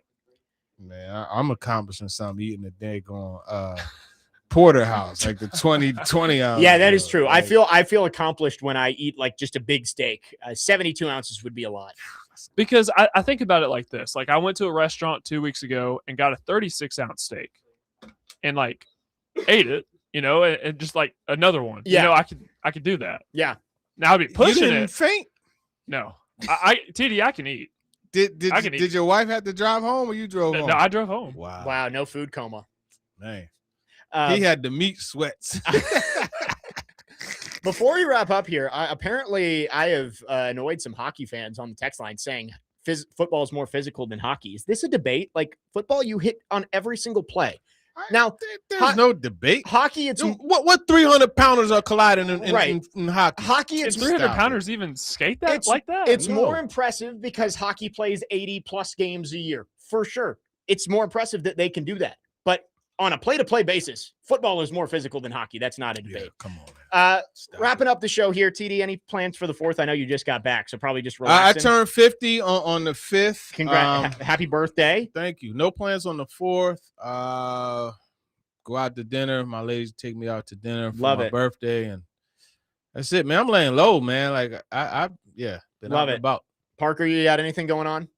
Just relaxing by the pool, eating a lot of food. Love it. That's it. That's all I need. I'm low maintenance. I'm going to visit the in-laws. Should be a fun weekend. That'll do it for us this week. We will be back Monday morning, 9 a.m., getting ready for U.S. and Belgium on Monday night, so should be fun. But we've still got more coming up here on the station the rest of the day. Chase and Big Joe are coming up next. Don't go anywhere. You're listening to 102.5 The Game.